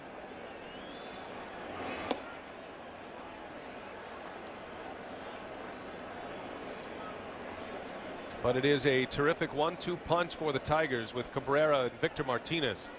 Normally you see 2 hitters like this hitting 3rd and 4th, but in Leland's lineup it's 4th and 5th. Both Cabrera and Martinez driving in over 100 runs this season.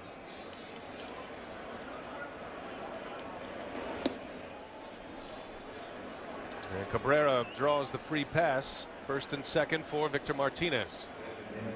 Earlier in the series, we said when Cabrera has walked, Victor Martinez is hitting 343 when Cabrera has walked. So he's come through more often than not when they're trying to pitch around Cabrera.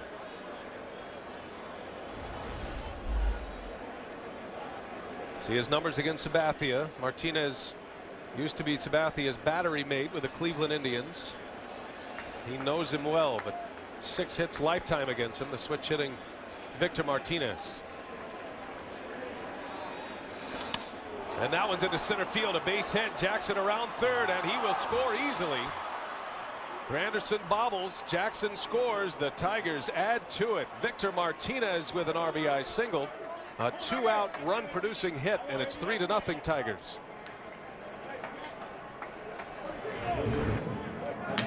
pitch is supposed to be down. It's right down the middle, and he just stays right up the middle, Ron, with a great stroke and an in-between hop to Granderson, allowed to run the score, as you see right here. Well, a lot of times you can get away with that first pitch curveball. Martinez, though, such an accomplished hitter, hit that bullet up the middle. Granderson not able to come up with that. Probably would not have had a play on the Speedy Jackson anyway. Larry Rothschild back to the phone. Sabathia has come on. He struck out 2, but he has issued 2 hits. And now a run is Maglio Ordonez on a half swing, able to check it, says Bill Welke.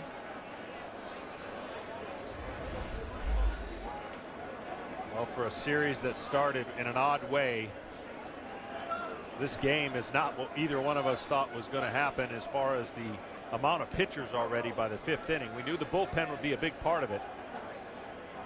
But because of Nova's tightness in his arm, it really forced Joe's hand to exhaust every option possible. Well, think about the momentum swing from the bottom of the 4th here to the top of the 5th. The Yankees are sitting there with the bases loaded and 1 out, and they cannot score. Now the Tigers have come right back against Sabathia and have delivered a run and threatening for more with 2 on and 2 away. Tigers now 1 for 8 with runners in scoring position.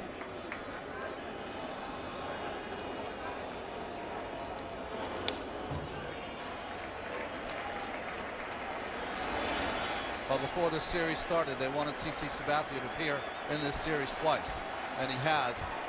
Neither of them have been successful. 3 times, really, to count that first start. Now Martin, knowing this is a big pitch coming up with 2 on, wanted to get it straight with Sabathia. CC reaching back there, a 95-mile-an-hour fastball.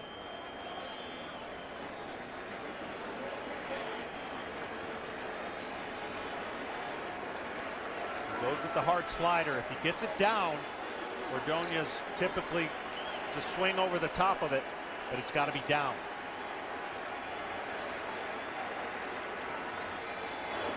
And a swing and a miss. Sabathia is out of the inning, but the Tigers tack on a run. An RBI single by Victor Martinez, and it's 3-0 Detroit. Detroit with 2 in the first. Back-to-back solo home runs, Don Kelly and Delman Young. And then a run in the 5th. Kelly is now in right field. Brandon Inge will take over at third base. And Jim Leland has his best defensive unit on the field now. 3-0 Tigers. Yankees coming up, bottom of the 5th. Doug Fister back out there to start his 5th inning of work. And the 3rd time through the batting order as Jeter rolls one to Inge. Right away he's spotted and makes the play for out number 1. As we check in with Matt Weiner in our Atlanta studios. Matt. All right, Brian, time for a game break presented by Bank of America. Remember where you were 1 year ago tonight. I'll tell you, you were in Philadelphia calling Roy Halladay's first career postseason start, which turned out to be historic. A no-hitter, the 2nd in Major League playoff history. Halladay goes for the Phils against Chris Carpenter tomorrow night here on TBS. What a special moment. What a great moment. The first no-hitter in the postseason since Don Larson had the perfect game for the Yankees. And what a matchup tomorrow with former Cy Young Award winners Roy Halladay and Chris Carpenter, former teammates with the Blue Jays, as Granderson takes a strike. John and Ron are headed to Philadelphia. I think they're walking there after the game, as a matter of fact. Might be able to spot them. And they'll be on the air with Dick Stockton. And great day of baseball tomorrow. Game 5s in the National League as Granderson sends one out to Delman Young. Fister has come back. 2 quick outs. Well, this was a huge inning for not only Fister and the Tigers, as they've got guys in the bullpen ready to get him out of any trouble that would have occurred in this inning. And I know that sounds redundant. Every inning is huge, but I think there comes a point where you know the top of the lineup was up for the Yankees, and in one pitch, you got that collective relief. You got 1 out in 1 pitch. Nothing better for a pitcher to get a quick pitch out in the midst of a tough game.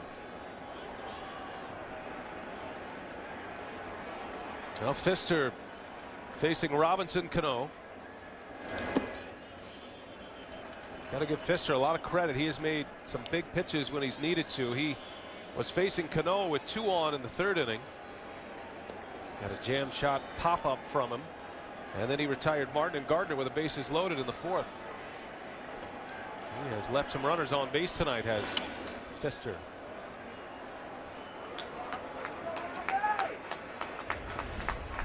Well, as we saw in the first time we saw him pitch in the series, he goes to every quadrant. He really does. He doesn't have to buzz a hitter in and out. He really uses all his pitches to have the effectiveness to where the hitter's eyes are constantly moving.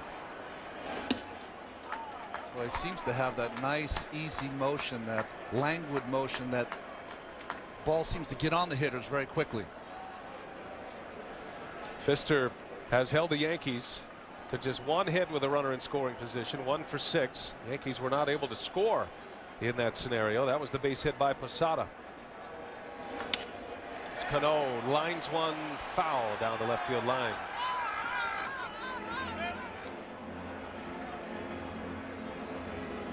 At this point, the Yankees have stranded 6 in the game, 4 in scoring position so far tonight. Well, the problem in this game, if you're a Tigers fan, is no lead is safe enough. Even though your team's been outstanding after the 8th inning, you see what the Yankees can do at any time, putting a crooked number on the board, and they put 2 big ones already in this series. Got 2 6-run innings for the Yankees already. As Cano rips one deep right, there it goes. Robinson Cano with his 2nd home run of the series. The Yankees are on the board. A no-doubter from Cano.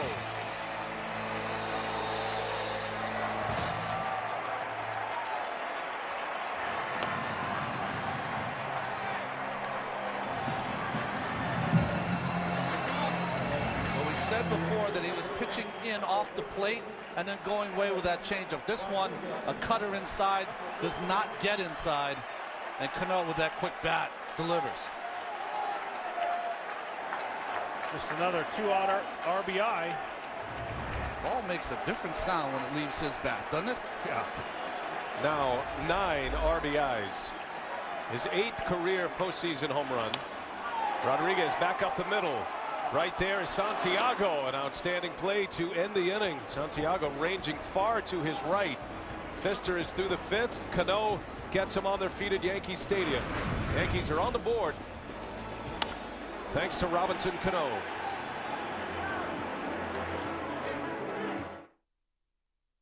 Robbie Cano with a home run to put the Yankees on the board for the first time. Doug Fister giving up his first run in the 5th inning. 3-1 Detroit. Cano now with 9 runs batted in, and they have all come with 2 outs in this series. Sabathia back to work facing Alex Avila. 2nd inning of relief work for CC Sabathia, giving up a run on 2 hits in the 5th.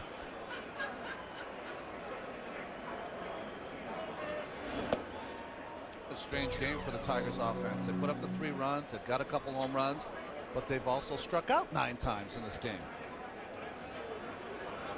That might be from just all the different pitchers the Yankees have used early in this game. Sabathia is the 4th hurler for the Yankees. Started with Nova, then Hughes, and then Boone Logan.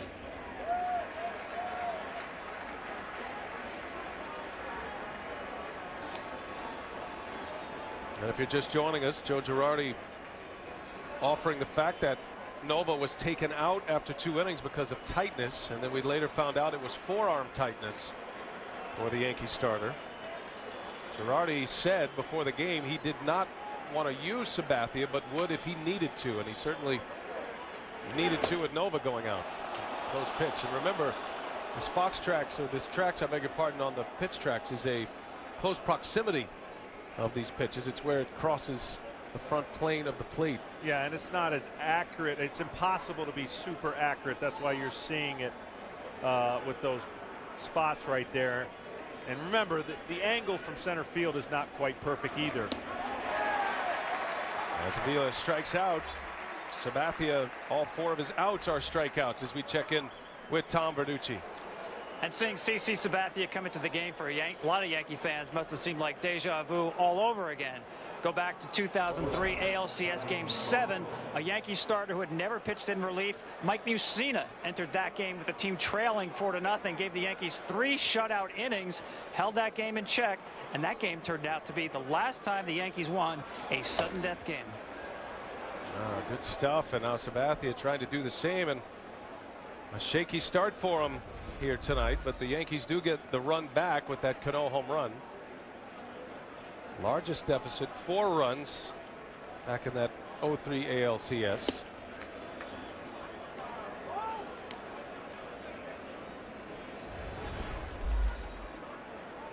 Johnny Peralta with 1 away. He is 0 for 2 tonight.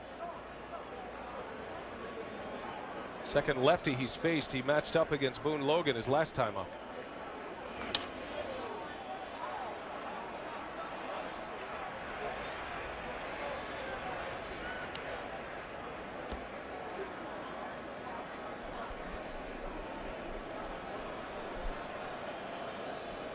Fister with a smile and lots of conversation, almost gives you the feeling that that's it for him.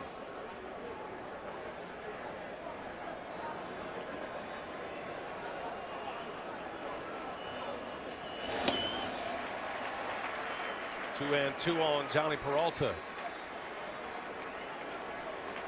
We saw Max Scherzer in the bullpen, who has experience coming out of the bullpen. He was the starter in Game 2 and the winner in Game 2.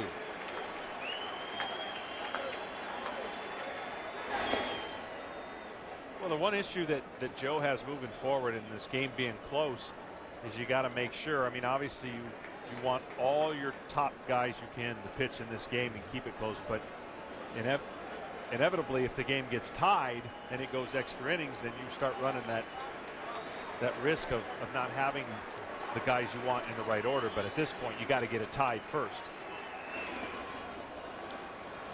As Peralta draws the walk. It's the second walk issued by Sabathia. The first one to Cabrera was an intentional walk. And here comes Joe Girardi. Rafael Soriano in the bullpen for the Yankees, and Girardi will take the ball from the big lefty. So back to the bullpen.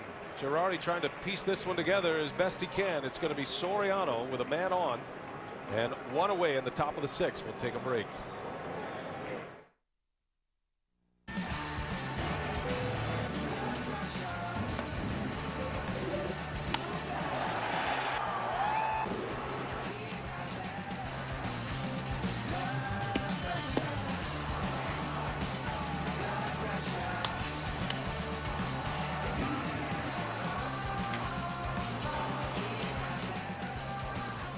Pressure mounting with each passing inning. Brian Anderson, Ron Darling, John Smoltz, and what a day for the Yankees now as they have to go to their bullpen early. Ivan Nova, Ron, forearm tightness forcing Joe Girardi into that pen quickly tonight. Yeah, and he's had to bring in CC Sabathia, who now is replaced by Soriano, so they're really going quickly through their bullpen, and really the advantage with the lead for Detroit because they can go to their good relief pitching late in this game. Back to the pen goes Girardi with Rafael Soriano, and starting to wonder what is the way to the finish line for both teams. Obviously the Tigers are in the driver's seat here with a lead and a man on here in this 6th inning. The numbers for Soriano normally doesn't appear in a ball game until the 7th inning. Began the year as the setup man for the Yankees. Well, we knew there wouldn't be a lot of innings pitched out of the starting rotation, but never could Joe see that it was only going to be 2 innings out of his starter, and so this is really the formula that they've got left. And for the Yankees, they have to put more pressure and continue to put pressure on whatever pitchers come in for the Tigers. Runner takes off and a fly ball left field line. Gardner gives it a look and it's in the seats. Because this game is only 3-1, and there's going to be some guys that feel some uncomfortable situations that cause the pitch to not go where they want to. And this Yankee team is too powerful and has too many weapons. If they get back into a situation where they get runners on base, they're eventually going to make it happen. Most of the offensive managing, though, has been done by Jim Leyland, who has his team sacrifice bunting right there, hit and running. stolen some bases.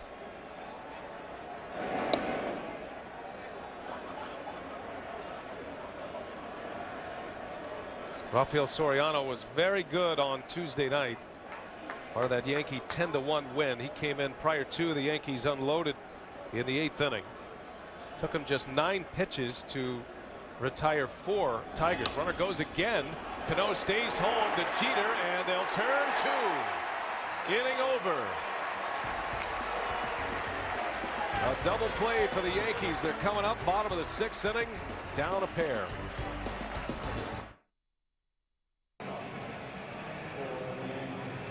Under the lights at Yankee Stadium, New York, and it is getting late here for the Yankees. Tigers up 3-1. An explosive offense with the Yankees, and now Jim Leland is going to roll out Max Scherzer, who has had a lot of success against New York. Matter of fact, has 2 wins against the Yankees this year at Yankee Stadium. See his game 2 numbers: 6 innings, no runs. He only gave up 2 hits, and it's Scherzer out of the bullpen. Mark Teixeira will lead off. He also has a 14-inning scoreless streak against the Yankees. Scherzer, who in his rookie season appeared in 9 games in relief, but has not pitched in relief in the last 3 seasons.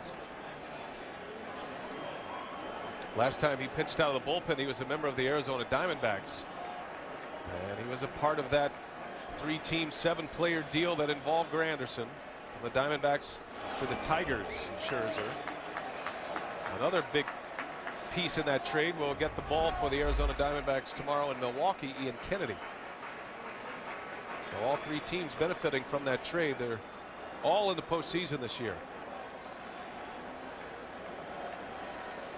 Granderson has certainly made his impact on this series.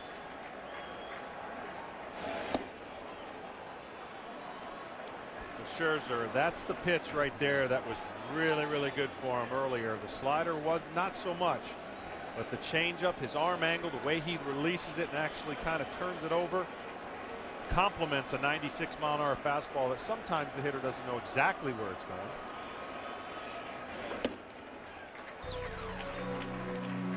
Now, yesterday, Jim Leland, the Tigers manager, saying his recipe to the ALCS would be Pfister to Coke maybe, and then Benoit and Valverde, and now he's added Max Scherzer to the mix in the 6th inning against the Yankees.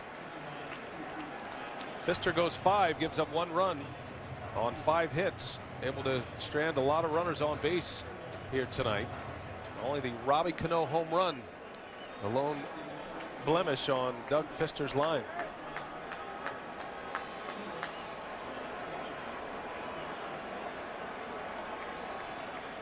Get this changeup down.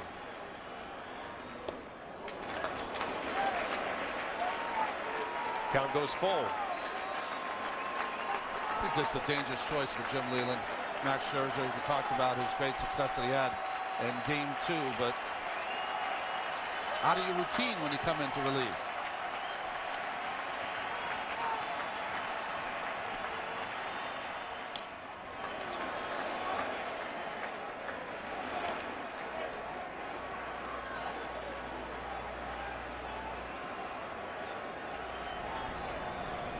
There's the hard-throwing left-hander Phil Koch, another member of that trade.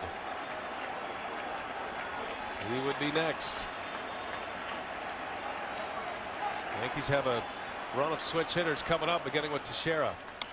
In the air, center field. Austin Jackson is back at the track.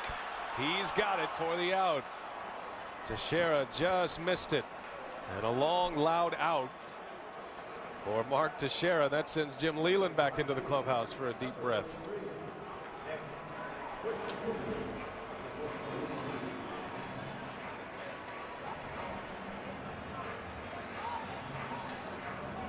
One away for Scherzer. It'll be Nick Swisher.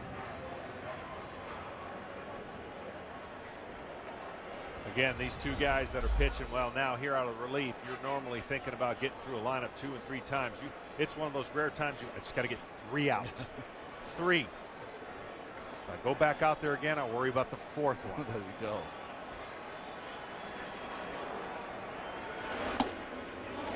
I feel the need to explain that, you know, a lot of people at home going, oh, how hard is it to get 3 outs? Let me tell you, it's hard, especially in Yankee Stadium when there's so much riding on it. And you have to think about those pitches that you're making to these hitters.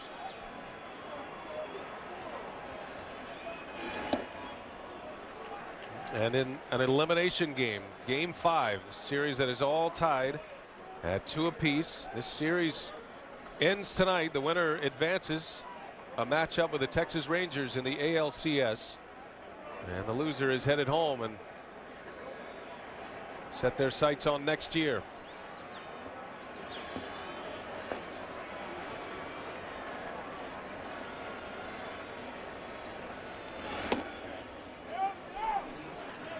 Scherzer can crank it up there with the best of them, a 98-mile-an-hour fastball.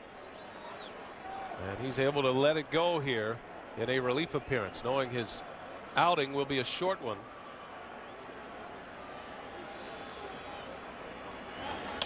Swisher on a hop to Peralta. And there is out number 2. In this series, the Yankees are the only team that knows what's going to happen if they win. They get to stay here. Detroit's got their bags packed to try and go somewhere other than back home. And of course, Texas is sitting there waiting to see if they're going to start their series at home or have to get their bags packed. The Yankees had the best record in the American League, so they have the home field advantage throughout the American League portion of this postseason if they stay alive. The World Series this year, the home field advantage belongs to the National League after a National League win at the All-Star game in Phoenix. 2 outs. Here is Posada.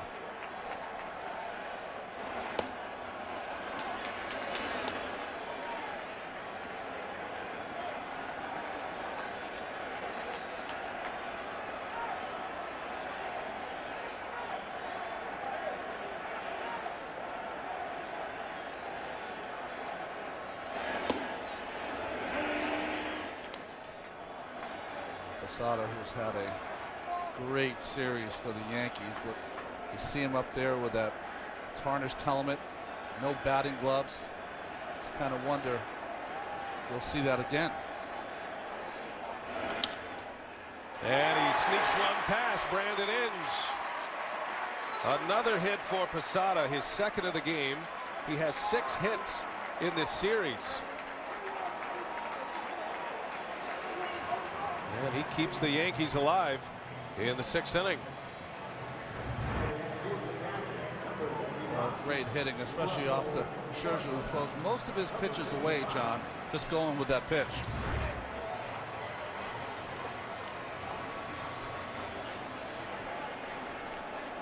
Now Russell Martin with 2 away. Suddenly the Yankees bring the tying run to the plate.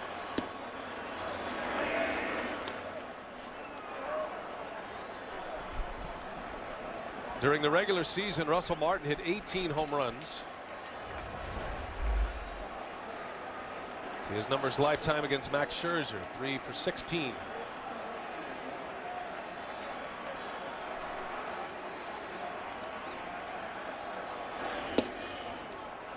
Thought that was a great first pitch.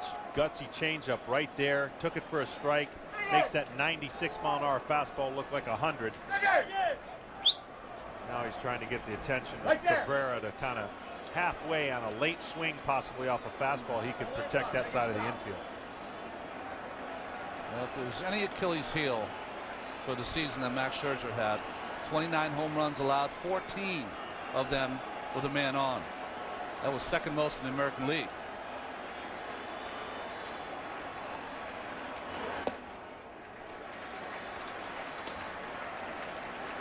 Right there is a perfect example. Some adrenaline trying to throw that pitch as hard as you can. He doesn't have, as we talked about earlier, the most prolific mechanics where he's going to land like a traditional pitcher. So he's just saying, here it is. I'm going to throw it as hard as I can. But it's really important that it gets in that location more than it's 99 miles an hour. Ball and 2 strikes on Martin.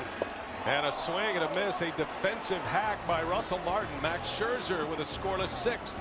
Picks up a strikeout. To the 7th we go. Tigers still on top.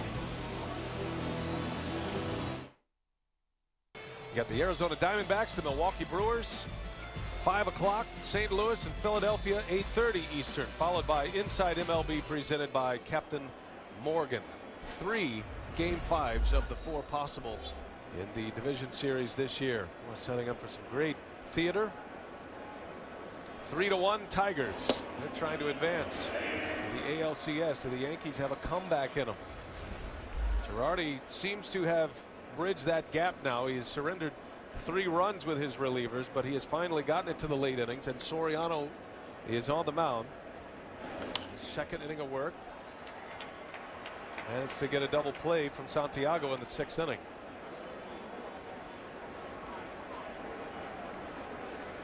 That's some outstanding pitching matchups tomorrow. Giovanni Gallardo against Ian Kennedy in the Brewers D-back series, and then Chris Carpenter and Roy Halladay matching up in the Phillies Cardinals series. I'd say, what do you think, 4 innings out of those guys? No way. Total? Starting, yeah, total. Be a much different tone than how we hit the air tonight. That's right. Those are horses, and that's going to be fun to watch. That is going to be fun.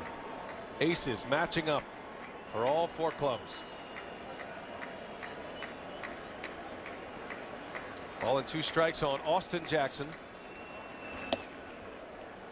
That's what was so interesting about tonight's Game 5. Because of the suspended game on Friday night, we didn't have a Game 5 matchup between aces. It wasn't Verlander and Sabathia. It was the number 2 starters that began this game, Doug Fister and Ivan Nova. There's a swing and a miss. Martin dropped the baseball, and there's the strikeout. Soriano with 1 away in the 7th. Well, we're keeping an eye on Justin Verlander between innings. Jim Leyland, no telling. I don't think Justin Verlander can trust Jim Leyland at this point after the prank he pulled on him before the game. Well, yeah, exactly. Jimmy's checking his ticker to go with Verlander's, and still politicking as Justin to try to get in this game. Well, I thought it was a great moment for the manager to, even as tense as this game is, to have the foresight to pull a prank on his horse starter, and he did a good. He finally got him. He was proud of it. Real proud of it. Justin Verlander threw a bullpen session, a side session today, preparing for his next start as Don Kelly takes a ball. And as he was coming off, and it was a scheduled side session, everybody thought it was in place. Jim Leyland says, "Okay, I may need you tonight." And Verlander said, No, what are you talking about? I just threw a side session. He goes, no, Leland said, I just told the pitching coach, Jeff Jones, not to let you throw tonight. We need you tonight. And he kept it going for a little bit. Had Verlander thinking about it, but then he finally let him off the hook. He said, no, we'll see you in the ALCS, Justin. And Jim said he's fully prepared to take whatever comes with it in the decision that he made.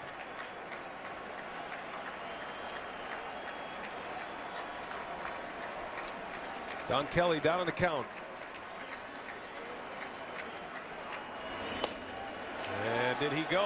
Yes, he did, says Eric Cooper, unable to check it. And it is back-to-back strikeouts for Rafael Soriano. That looked like a little change up there from Soriano that got Kelly. Very close play there, whether he swung or not. Soriano gave up a home run to Delman Young in Game 3. That was the deciding run for the Tigers in Game 3, but has been sharp since. Retired 4 in a row on Tuesday as Young takes one off the plate, and this was the home run, the eventual game winner for the Tigers. Opposite field smash on the first pitch from Delman Young. It's a 5-4 Tiger win.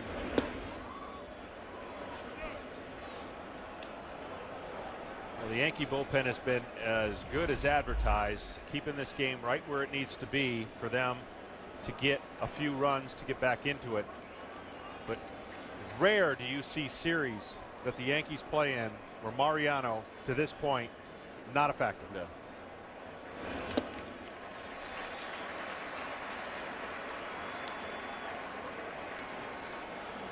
Came in that one game, struck out Wilson Bettermeat on 3 pitches with the bases loaded.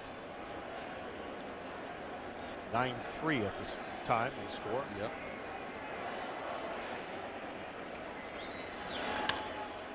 Popped him up. Cano makes a call and the catch. And the side is retired. Stretch time here in New York. And we turn it over to Yankee Stadium's presentation of God Bless America with the Tigers leading 3-1. Your attention, please. Ladies and gentlemen, will you please rise and remove your caps? And please direct your attention now to the microphone behind home plate. And welcome from the cast of the Broadway show Rock of Ages, Michael Menerick. In honor of the servicemen and women stationed around the globe, he will now perform God Bless America. God bless America, land that I love. Stand beside her and guide her through the night with a light from above. From the mountains to the prairies, to the oceans, white with foam, God bless America, my home, sweet home. God bless America, my home, sweet home.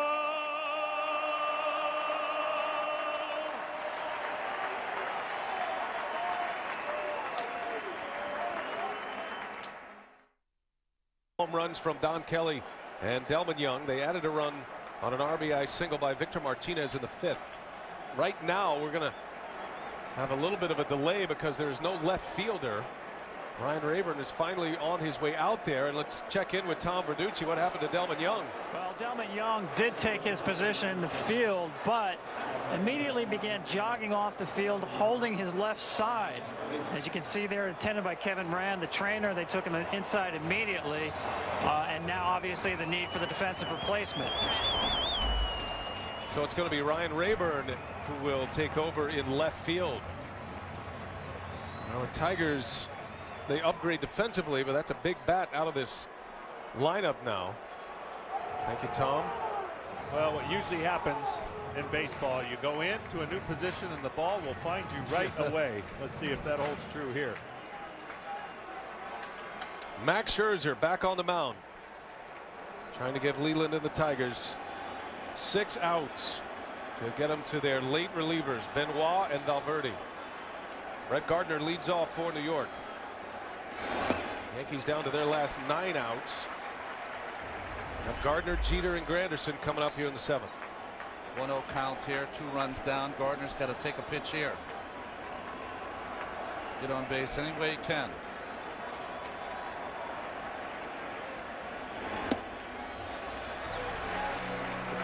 It's rare a guy throws a baseball with as much head movement after you release the baseball and command it. I mean, he's done a nice job. He throws the ball from different angles and it's got some good velocity, but his head really snaps down when he releases the ball.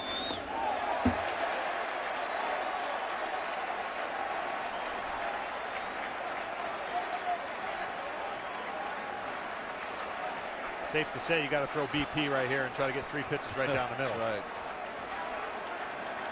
Well, you knew this was going to be a big inning. Somehow got to find the bridge to their late inning relievers.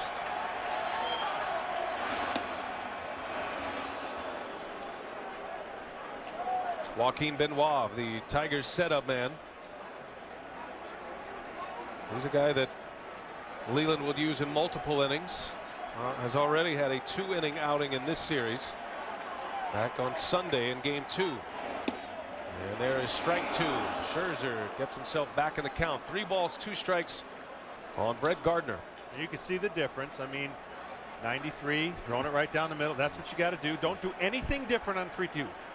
Don't allow him to get on first base to create tension for you, for him to steal a base and make the other hitters behind him even better. A swing and a miss. Gardner strikes out. Scherzer comes all the way back, down 3-0 to get the punch out, his second K. Shows you what kind of live arm he has. 3-0 count, can throw 3 straight fastballs. The final one past Gardner. It also shows you when you slow down the mechanics and don't try to be so violent with your pitches, which is easy to do, okay, that you can really accomplish your goal with the pitch in the right position. Here is Derek Jeter. 0 for 3 tonight. Jeter now 5 for 22 in this series.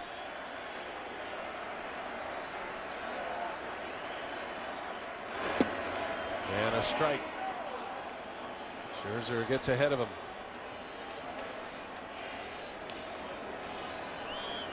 Max Scherzer, Game 2 winner. It was the starter, went 6+ in that game. Only 2 hits, no runs.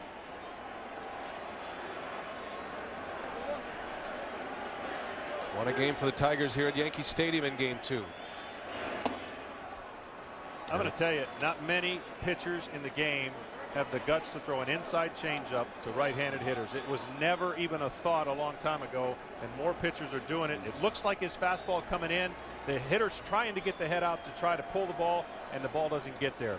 Starts on the same plane, 10 miles an hour difference.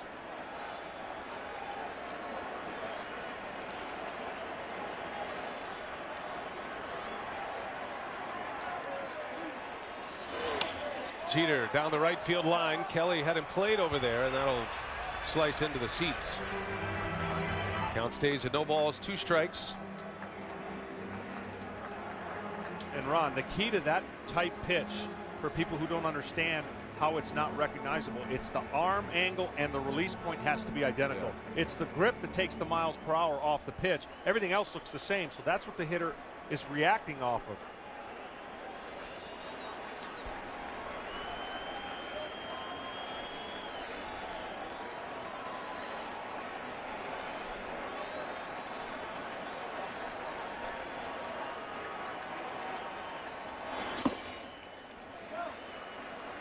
That would be the one pitch he can upgrade for his maturation as he moves on, because that slider and that angle that we talked about is good for the changeup, not so good for the slider. The cement mixture and the ball has to have friction to be able to turn left. Scherzer broke in with the Diamondbacks in 08 as a reliever. Had one of the more impressive major league debuts in 2008 when he pitched 4 1/3 perfect innings in his major league debut, striking out 7.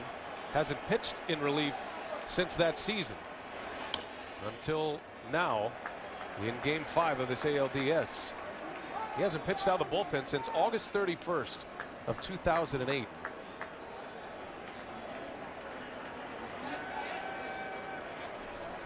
Well, it doesn't look like he's forgotten how to. Very impressive so far. Letting it fly. Jeter taking his time.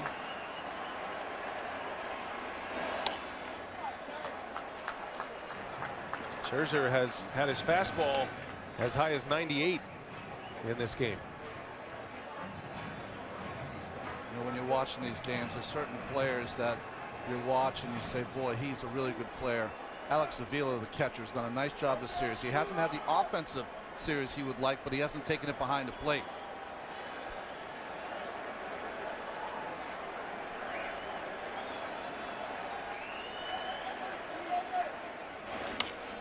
On the ground. That'll be Peralta. Gotta hurry. Jeter beats it down the line. Brandon Inge had a notion to make that play. He probably had the only chance at an out, but he let it go by, and Derek Jeter is aboard on an infield hit. Well, you're right, Brian. Inge did not take the angle that allowed him to get to that baseball. Once Peralta got it and throwing on the run, no chance to get Jeter at first base. A shortstop, you kind of run around that, and we've always known Jeter digging hard every single time down the first base line. So it is Jeter's infield single That sends Jim Leland to the mound, and that's going to do it for Max Scherzer as the Yankees are going to bring the tying run to the plate. Granderson will bat. Leland goes to the bullpen.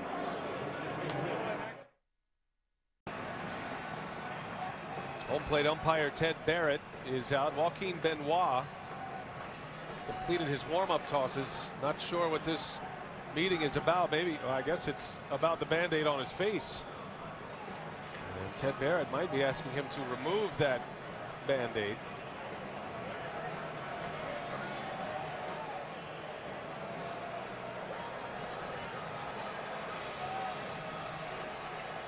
Well, it's a strange request.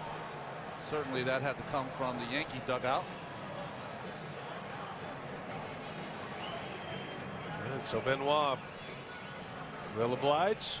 Remember Freddie Garcia starting game 2, and he had the wristband on. The Tigers requested that he remove that wristband. A little bit of gamesmanship here. Nothing wrong with that.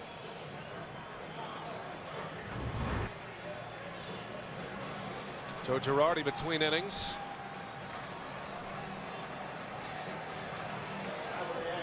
Making the request to Ted Barrett.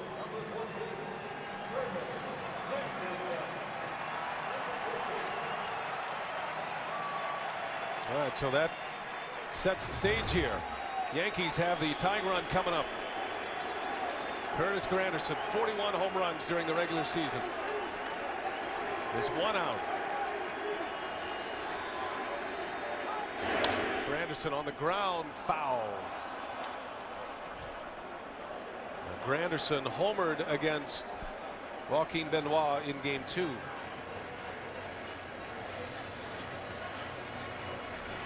Granderson has 5 home runs, as you see the numbers on Benoit. 5 career postseason homers, all from the 7th inning on. He's hit big homers late.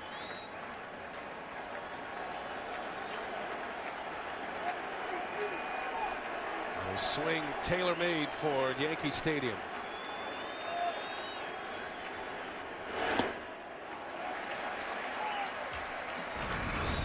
Let's take you back to game 2. This was Sunday, and it was Granderson shot one into the bleachers in right field. That was an 8th inning home run. It led off the inning, and it was the first run for the Yankees. Tigers had a 4-0 lead at the time.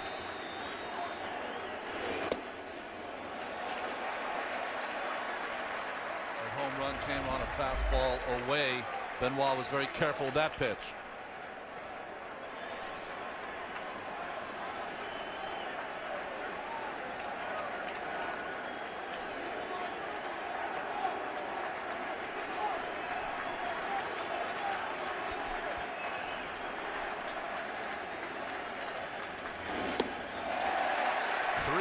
And a strike on Granderson.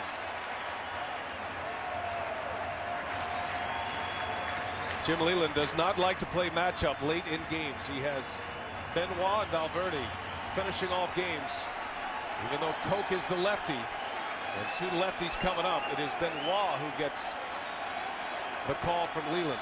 If you think you can make an adjustment with that last changeup, you should follow it up right here. Otherwise, you're going to have to paint a fastball away.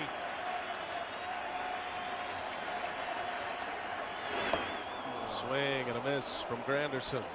3-2 the count. That's the first time in this series we've seen Granderson go out of the strike zone on the little sinking fastball from Benoit.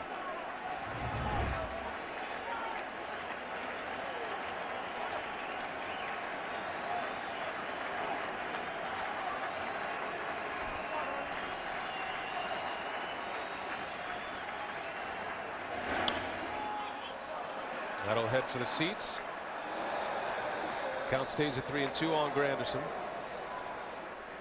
The former Tiger saved a game with his glove in game 4. 2 outstanding catches, perhaps saving as many as 5 runs in that game, certainly 4.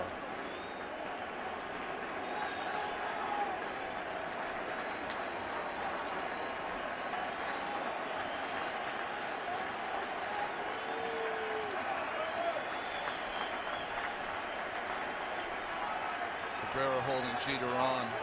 Big hole between Cabrera and Santiago, the second baseman.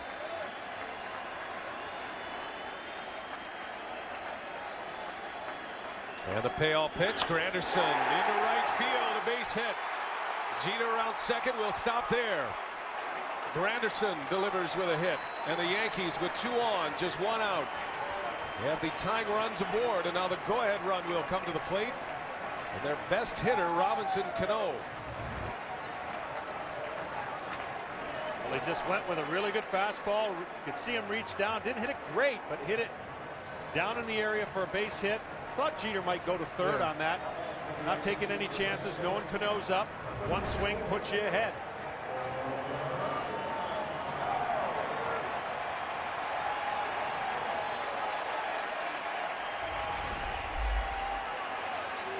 It's amazing the switches in this game. You think about how great this player is, and if you have any negative thoughts at all on the mound, that ain't a good thing. As good as he is, you still got to know you can get him out if you make your pitches. Benoit struck out Cano after the Granderson homer in game 2.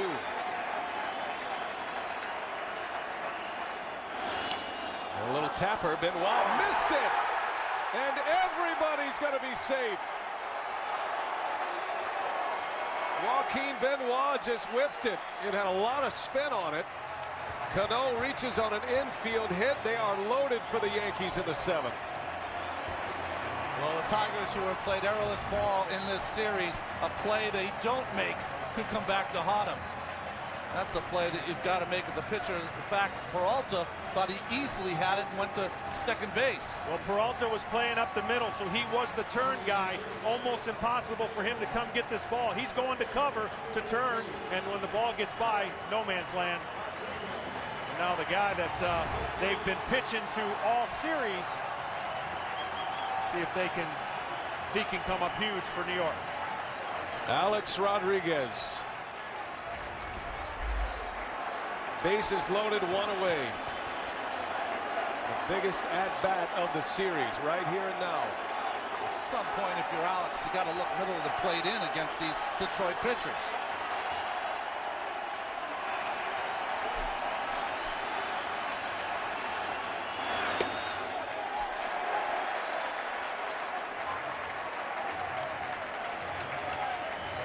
Rodriguez was at the plate in game 4 with the bases loaded, had a sac fly. Only Lou Gehrig has more Grand Slam home runs in the history of baseball than Alex Rodriguez. He's 1 behind Gehrig, had 22 in his regular season career.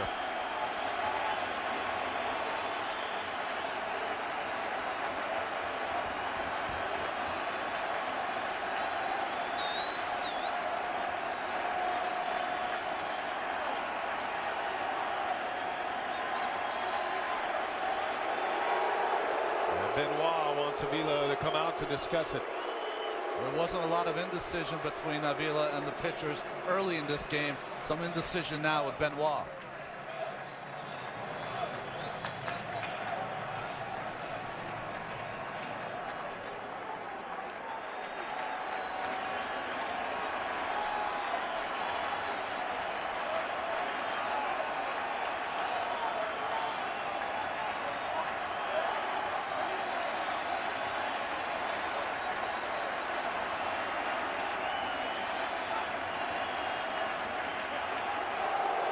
Benoit still hesitant, not committed just yet.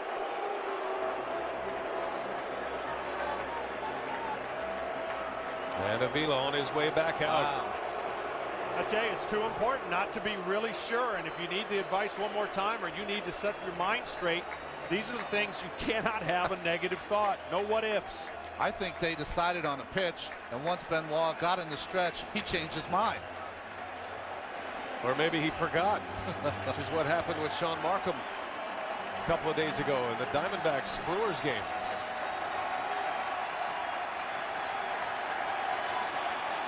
Let's see what he has in mind.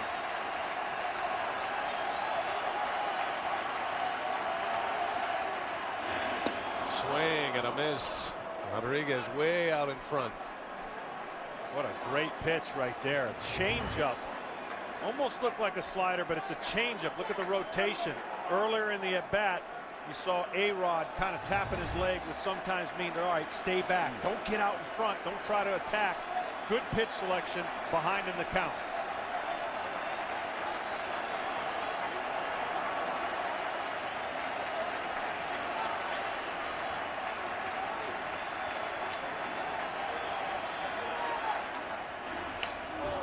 Had a good cut, fouls it back, and it's a ball and 2 strikes on Alex Rodriguez. That's the best swing he's had all series.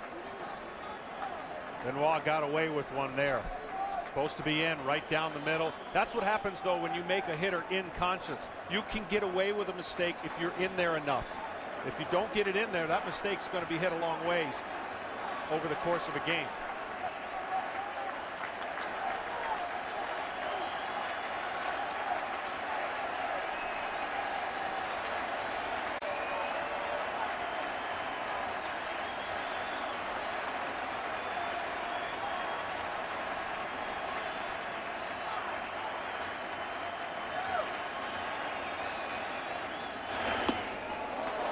Rodriguez able to lay off. 2-2 on Alex Rodriguez. The Yankees in the 4th inning had the bases loaded and 1 out, and they could not score. They've had a hard time tonight delivering with runners in scoring position. The only run for the Yankees, a Robinson Cano homer in the 5th. Benoit sits there a long time at the stretch. I'm surprised more hitters haven't called time. You can't re-grip and create that tension in your hands. He takes a long time to deliver a pitch. And a swing and a miss. Benoit strikes him out. A huge strikeout for Joaquin Benoit.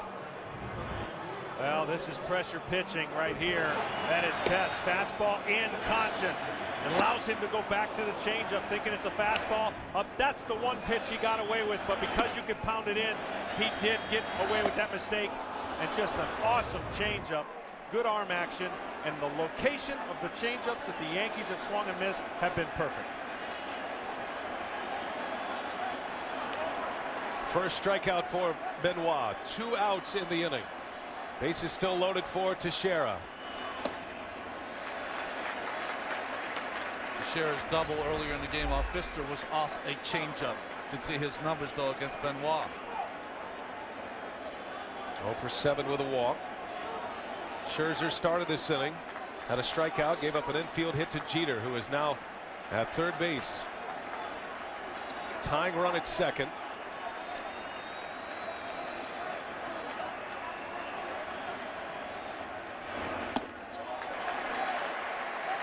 Teixeira not biting on that off-speed pitch from Benoit. You've got 2 dugouts representing. One dugout is going to have an eruption one way or the other. This is the type of pitch sequence. 2-0. You got the Yankees ready to explode, and I'm sure the Tigers are in the same vein, going to reward their pitcher with a bunch of high fives if he gets out of it.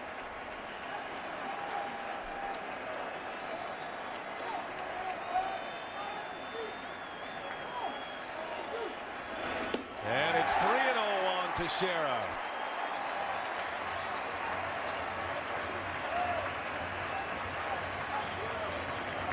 And now does Mark Teixeira have the green light? Will he be swinging away 3-0?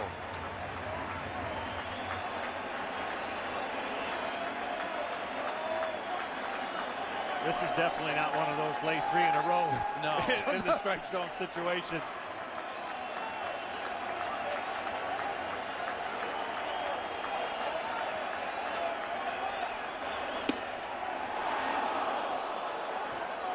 A high strike called by Ted Barrett. 3-1 now for Benoit.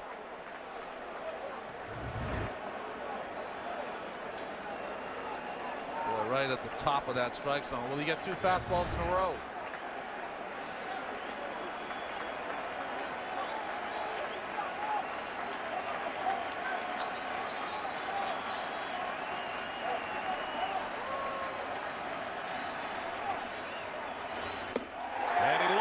Ball 4. The Yankees score again. An RBI the easy way for Mark Teixeira. A bases loaded walk. And it is a 1-run game here in the 7th. And that brings Jeff Jones out of that Tiger bullpen. I tell you, maybe some of the conversation here is, okay, Swisher has been struggling, but I look for him to be real aggressive on this first pitch. Typically, when a guy walks somebody, that might not be the case. But Swish is trying to get something going, looking for him to be in attack mode. Swisher, in fact, has a home run on the first pitch earlier in this series off Valverde.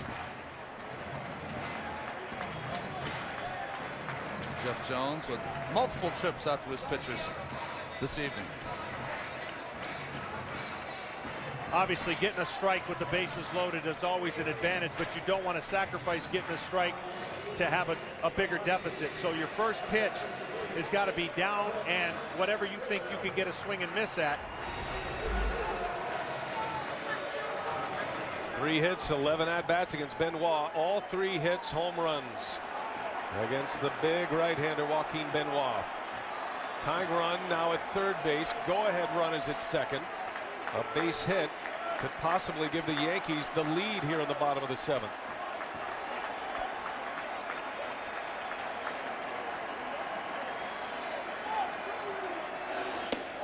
And a strike from Benoit.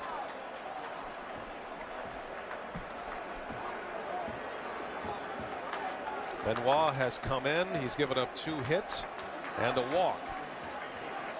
A big strikeout on Alex Rodriguez for out number 2.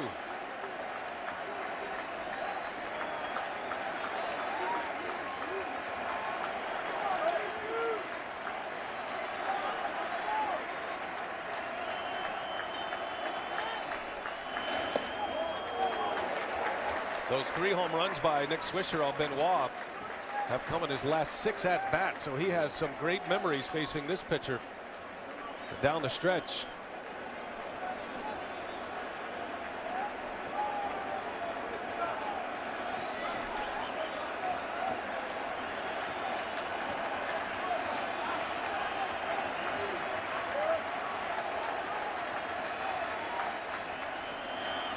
Swing and a miss. Out ahead of an off speed from Benoit. 1-2 the count. Pitches just enough with his fastball to get to his signature pitch, which is that changeup. Well, the Yankees know they're stacked in their pen, ready to roll if they take the lead with Robertson and then Mariano Rivera. Might even see Rivera in the 8th inning. You never know.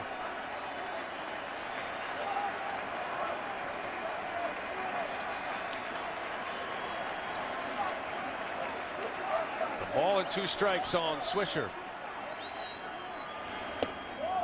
Just missed. He has stayed away from Nick Swisher in this at bat. 2-2 it goes. What a pitch to take here, John. Good discipline here. Might even caught him a little bit guessing that another changeup was coming. Could have froze him had that been just a little closer to the plate. Huge pitch here, though, for Benoit. 2-2. 2 outs.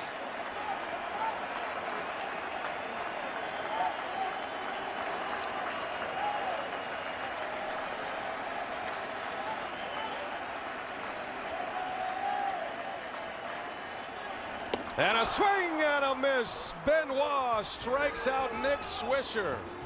What a big K, and it quiets down this crowd. As the Tigers survive the 7th, they still lead 3-2.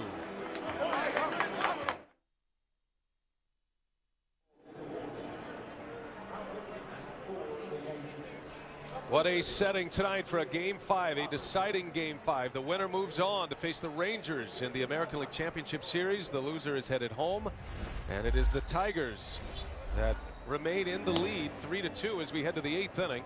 And it's going to be David Robertson, John, on the pitch. Robertson, and you would think Mariano Rivera, even though the Yankees are down a run here. Absolutely, and for Joe Girardi, he's done everything you can do to keep the game close, and his offense is scratching back. And for these 2 guys, obviously, it's pretty easy what their game plan is. Turn it over to Rivera. Maybe they can get the lead. Yankees move on.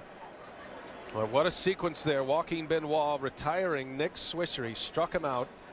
Strikes out Rodriguez and Swisher with the bases loaded. And for the 2nd time tonight, the Yankees lead the bases loaded in this game as Miguel Cabrera takes a ball.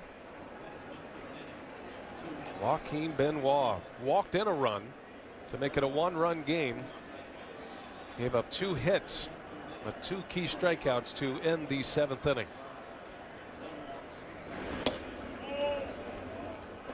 fact that he never gave in with the bases loaded is a big part why they have the lead. A lot of people would have probably tried to get out of that without them giving up a run. Next thing you know, a 3 spots up there. He pitched to the circumstance. They still have a 1-run lead.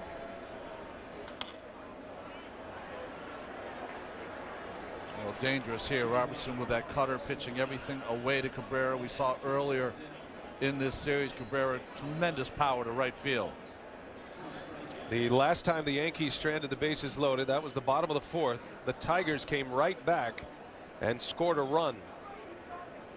They added to their lead at the time, made it 3-0.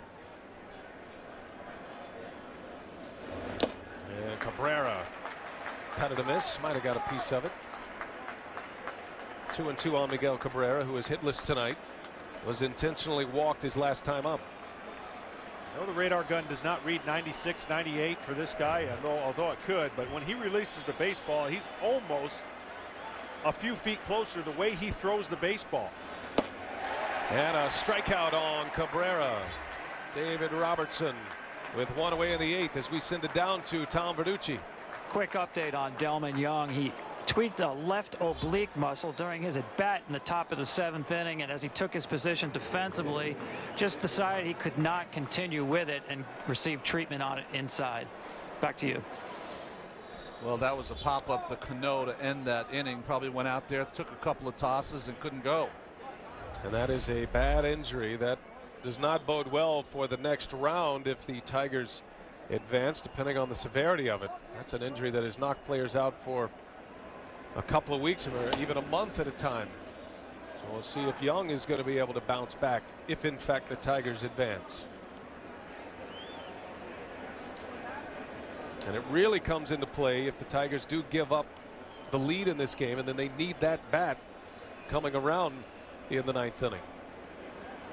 Victor Martinez with 1 away. Martinez drove in a 2-out RBI in the 5th inning, had an RBI single.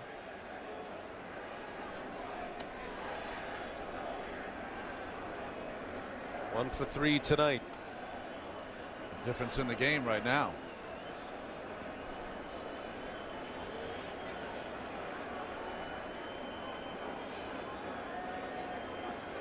That came against CC Sabathia in the 5th inning. If you're just picking us up, Ivan Nova started this game and went 2 innings. He had given up a double in the 2nd inning and then retired the next 3 and then was lifted from the game. We were later told by Joe Girardi that he had some tightness, and then later found out it was forearm tightness. So Girardi has had to piece together this bridge to the late innings, which he has done. The Yankees are still in this, but Girardi using his 6th pitcher in this game already.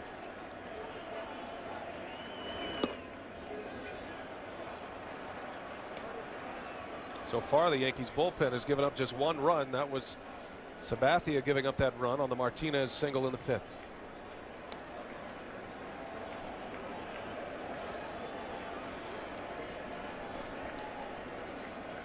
Yankees have had their chances. They put a lot of pressure on the Tigers. They just had not come up with the big hit.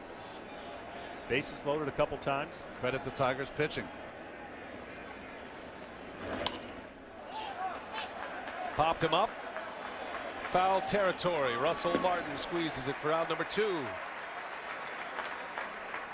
Robertson with 2 quick outs here in the 8th inning. Now, meanwhile, for the Tigers, with Benoit making some stressful pitches in the 7th, Jim Leland still has 6 outs to get, and Jose Valverde, his closer, loosening in the bullpen. The Yankees are at the bottom of their batting order. Jorge Posada, Russell Martin, and Brett Gardner due up. Well, what that inning did for the Yankees was it reset the lineup so that you're going to see the top of the lineup again in the 9th inning, or maybe in the 8th. But had they got those outs going into the 7th inning, you weren't going to see arguably 2, 3, and 4 hitters now that just gives them another chance at it. Brandon Inge, his first plate appearance, came in defensively after the top of the fifth.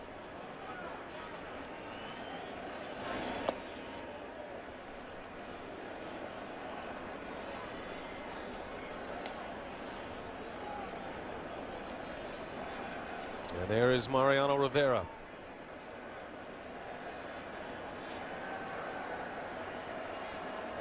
Loosening up with that weighted ball.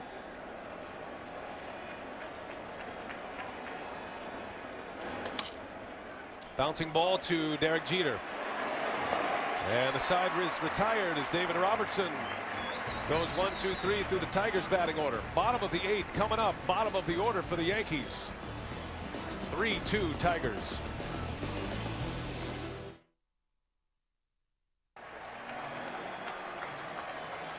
Bottom of the order coming up. 3-2. Tigers lead the Yankees. Posada will lead it off. And one of our turning points in this game, we take you back to Jorge Posada in the fourth inning with runners at first and second and a holdup around third base for Rob Thompson. You know, it was a great jump by Alex Rodriguez, but Thompson wanted to make sure, and he held him up. Good throw in by Austin Jackson, but that could have been the difference in this game. Yankees trail by 1. Yankees did not score in that fourth inning, as Doug Fister was able to retire Russell Martin and Brett Gardner with the bases loaded and 1 out to finish it. So here is Posada.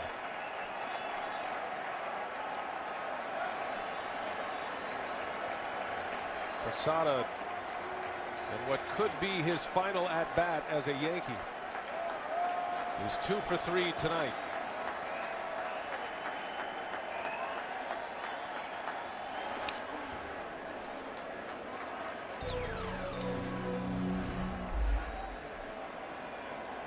You see his numbers, great numbers versus Benoit. Good swing on that first pitch. The Yankees have done most of the damage from the 7th inning on.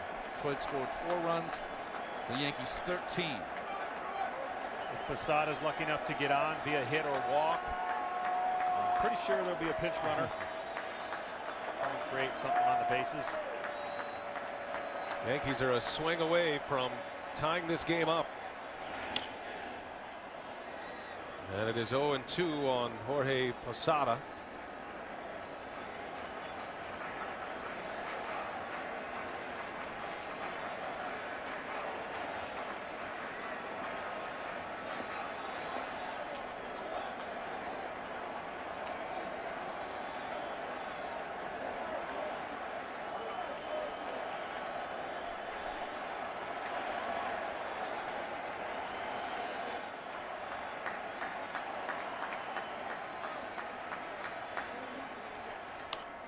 A little bouncer over is Peralta, and he makes the play. Posada is out. Peralta ranging far to his glove side to make that play for out number 1.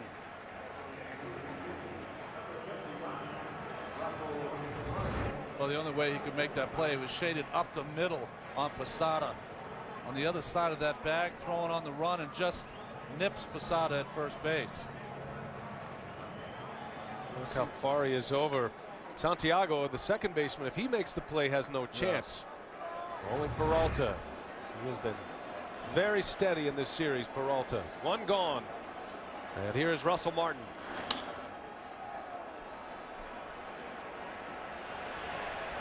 Hey, Cabrera, nice haircut. Hey. Martin had a big chance in the 4th inning at the plate. After Rodriguez was held around third. Martin at the very least trying to get one in the air to the outfield, but it was a pop-up. It was an infield fly rule, as a matter of fact, for out number 2.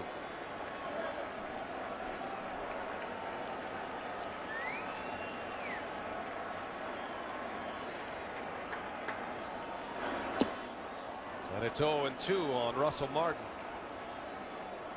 See Avila really trying to coax his pitcher to get the ball on the outside part of the plate. The way he's holding his glove and almost inviting it with a little wiggle there. And that was a great slider after painting the fastball away that he fouled off. One pitch leads to the other.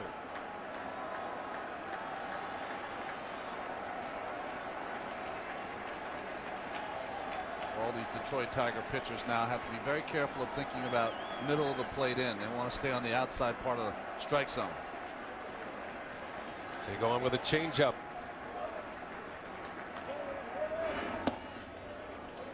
And Martin able to lay off.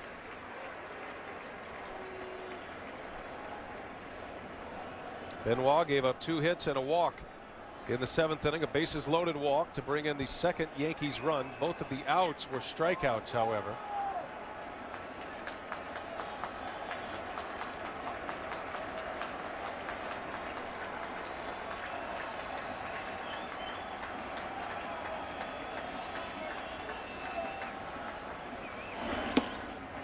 And it evens at 2-2. If you're such a good slider with 1 strike, I'd be surprised if they don't go back here. It was really fooled Martin. They've changed his eyes a couple times. They go back to a slider to finish him on the outside part of the plate. Yankees have power up and down their lineup. A 1-run game in the 8th inning.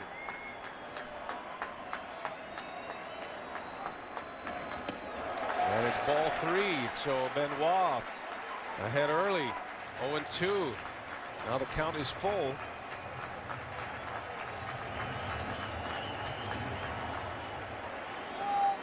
Leland will have a big decision to make if the Yankees get a base runner. And his closer in the bullpen, Jose Valverde, who doesn't normally pitch more than an inning.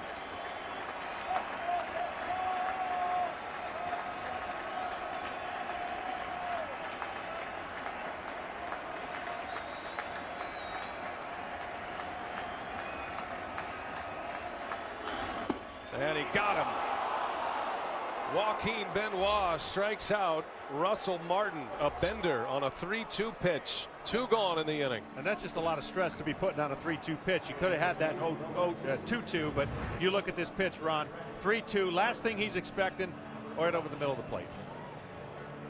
Just the perfect slider from Benoit, middle of the plate. Easy call for Ted Barrett. 3 strikeouts for Joaquin Benoit. His 4 outs recorded. Whenever you come into a series against the Yankees, you invariably end up talking about their bullpen. It'll be the Detroit bullpen if they can hold this lead tonight. Gene Lamont on the phone to the bullpen. Valverde is ready if needed. And it's going to be Brett Gardner with 2 away. With every out and every strike, this sellout crowd just gets quieter and quieter. The Tigers took him out of it quickly with 2 runs in the first inning, back-to-back homers from Kelly and Delman Young. 79-0 when leading after the 7th inning, including the postseason. Valverde was the best closer in baseball this year. 49 for 49 in save opportunities.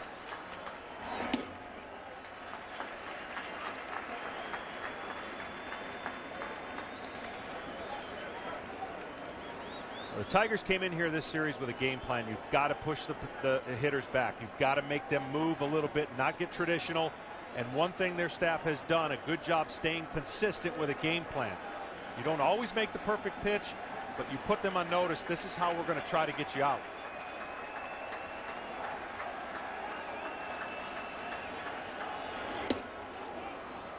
One and 2 on Brett Gardner.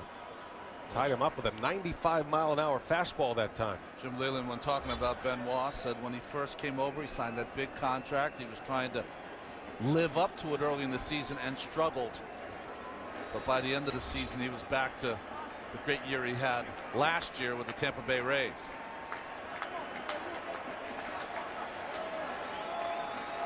Two outs, bottom of the 8th. Yankees down a run. And the 1-2 to Gardner's fouled away. Another fastball. He was late.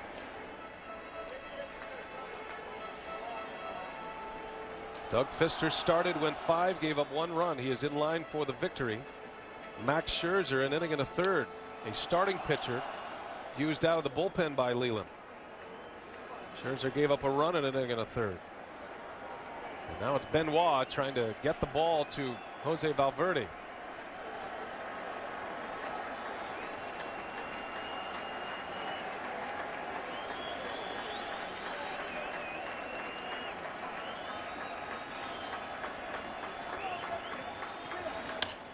And a base hit.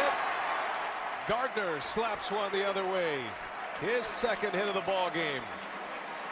And now the tying run is aboard in the speedy Brett Gardner, back to the top of the order. Well, this is what Benoit's done. Fastball away from Gardner, who has been so pesky just with 2 strikes, just trying to put the ball in play. And the Tigers not playing on the lines there, but still not able to make that play. You want to prevent doubles.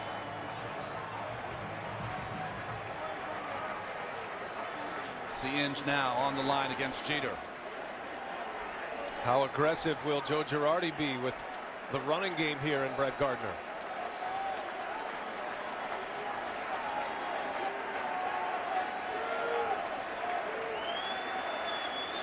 The hardest things in baseball. Can you steal a base when everyone knows you're trying to?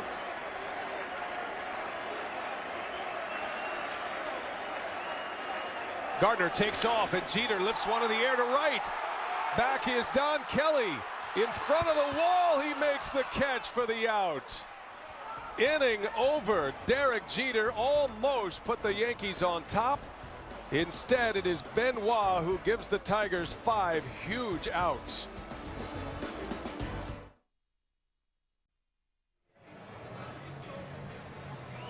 This game 5 is coming down to the last inning. 3-2 Tigers. They lead the Yankees going to the 9th. And here is the best in the game, brought to you by the Audi A8. Best in the game, Mariano Rivera. Best of all time. She has saves, 42 saves in the postseason for Mariano Rivera. Amazing that he has 95 career postseason appearances. You couldn't have those numbers if you're playing on a computer game. I mean, they are just tremendous. 96th game of his postseason career. This is not how the Yankees wanted to see Mariano Rivera in a ball game. Down a run. The Tigers lead at 3-2. And Mariano Rivera, who has made 3 pitches in this postseason. Avila hits the bag, but right there is Teixeira. And 1 pitch, 1 out for Mariano Rivera. Let's take you back to the Jeter fly ball. And Ron, you mentioned it during the break as we see Avila's bounce out. I don't know how Avila kept this ball fair. Hits the bag, but Teixeira so alert, prepared for that carom, and makes the play. Well, what was interesting about Jeter's fly ball to right field, it was on the first pitch when Gardner was stealing, but when Gardner was on in the 3rd. There's a broken bat. Fly ball out to Teixeira. 2 pitches, 2 outs. Jeter took 2 strikes to try to give Gardner a chance to steal the base. He did not. So this time he was not going to get in the hole and jumped all over that first fastball. And it just stayed in the ballpark.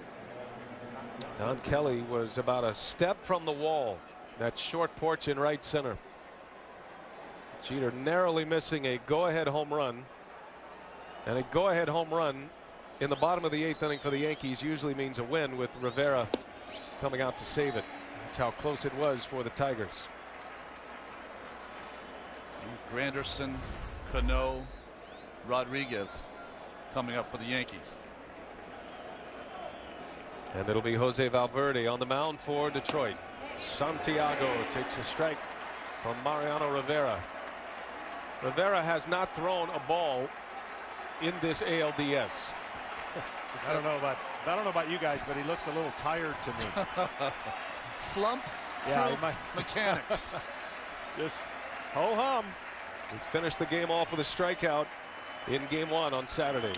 As Santiago breaks his bat, Alex Rodriguez throws on the run, and that is a 3-up, 3-down inning for Rivera. Nothing but strikes, and the Yankees are down to their last 3 outs. Jose Valverde on to send the Tigers to the ALCS.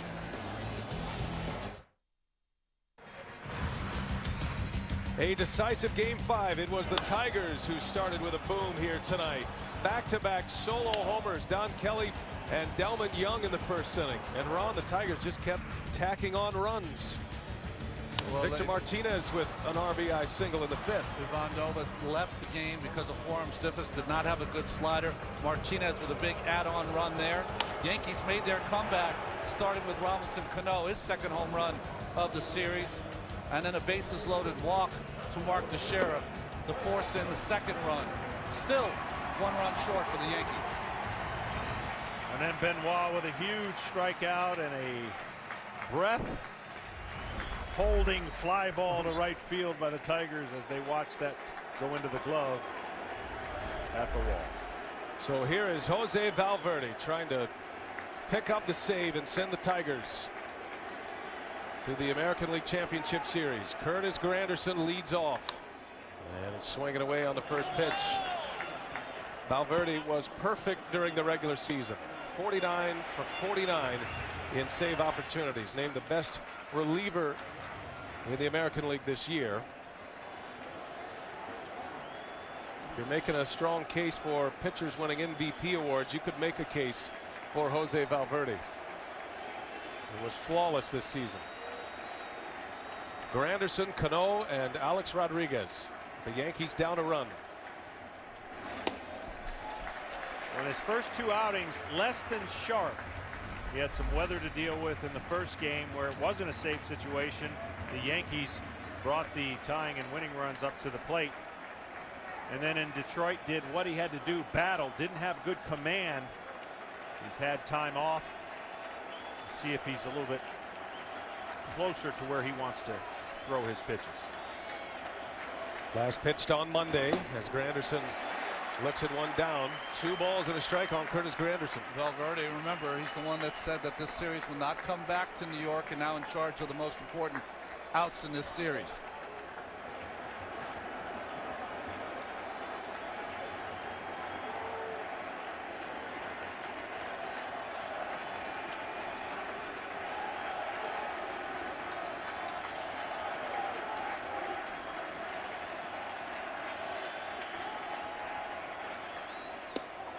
A strike. 2-2 the count on Granderson. This postseason, there has not been a blown save among all teams. And Valverde trying to keep it that way. The Yankees have serious home run power. They're a swing away from tying it up at any moment. If he gets one here, he will have earned it. Full count on Granderson.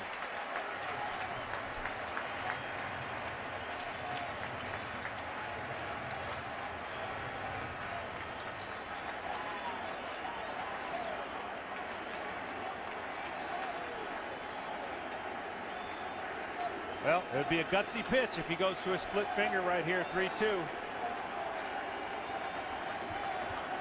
to go fastball away. Avila had him shake off once. And Granderson lifts it in the air. Playable left field, Ryan Rayburn. And the Tigers are 2 outs away from advancing. Don't forget, you can stay tuned for Inside MLB presented by Captain Morgan. Matt Weiner, Cal Ripken, Dennis Eckersley, and Boomer Wells. They will bring you highlights of tonight's game, some post-game analysis, and of course they'll preview a pair of NLDS Game 5s on the slate for tomorrow.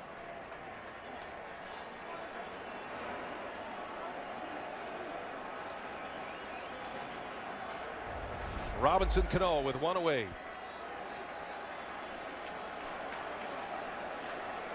Cano with 2 hits. His home run put the Yankees on the board in the 5th. Has 2 home runs in this ALDS.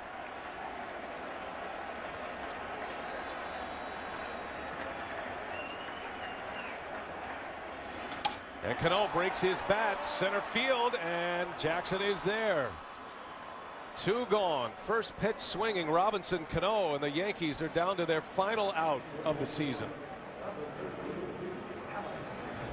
How about to hit the ball that far and on the line with half a bat? But right back at Valverde. This ball had enough carry on it to get all the way to Austin Jackson. The Yankee season in the hands of Alex Rodriguez for the moment. Tigers an out away from advancing.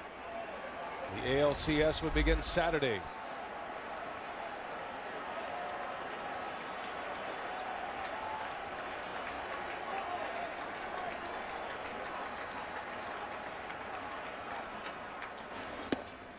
Strike. Valverde gets ahead of him.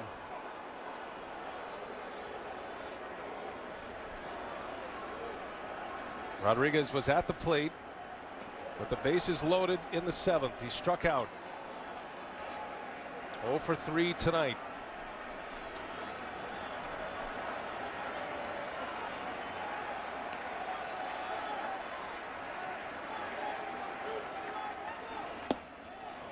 Oh, and 2 the count on Rodriguez. And now the Tigers are a strike away from advancing.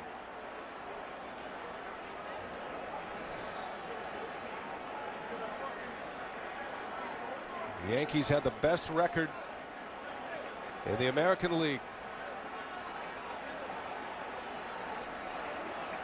Well, you'd always like to get your decision right away, but he has a couple pitches he can play with to see if he can get A-Rod to chase something out of the zone. He's already established a low strike.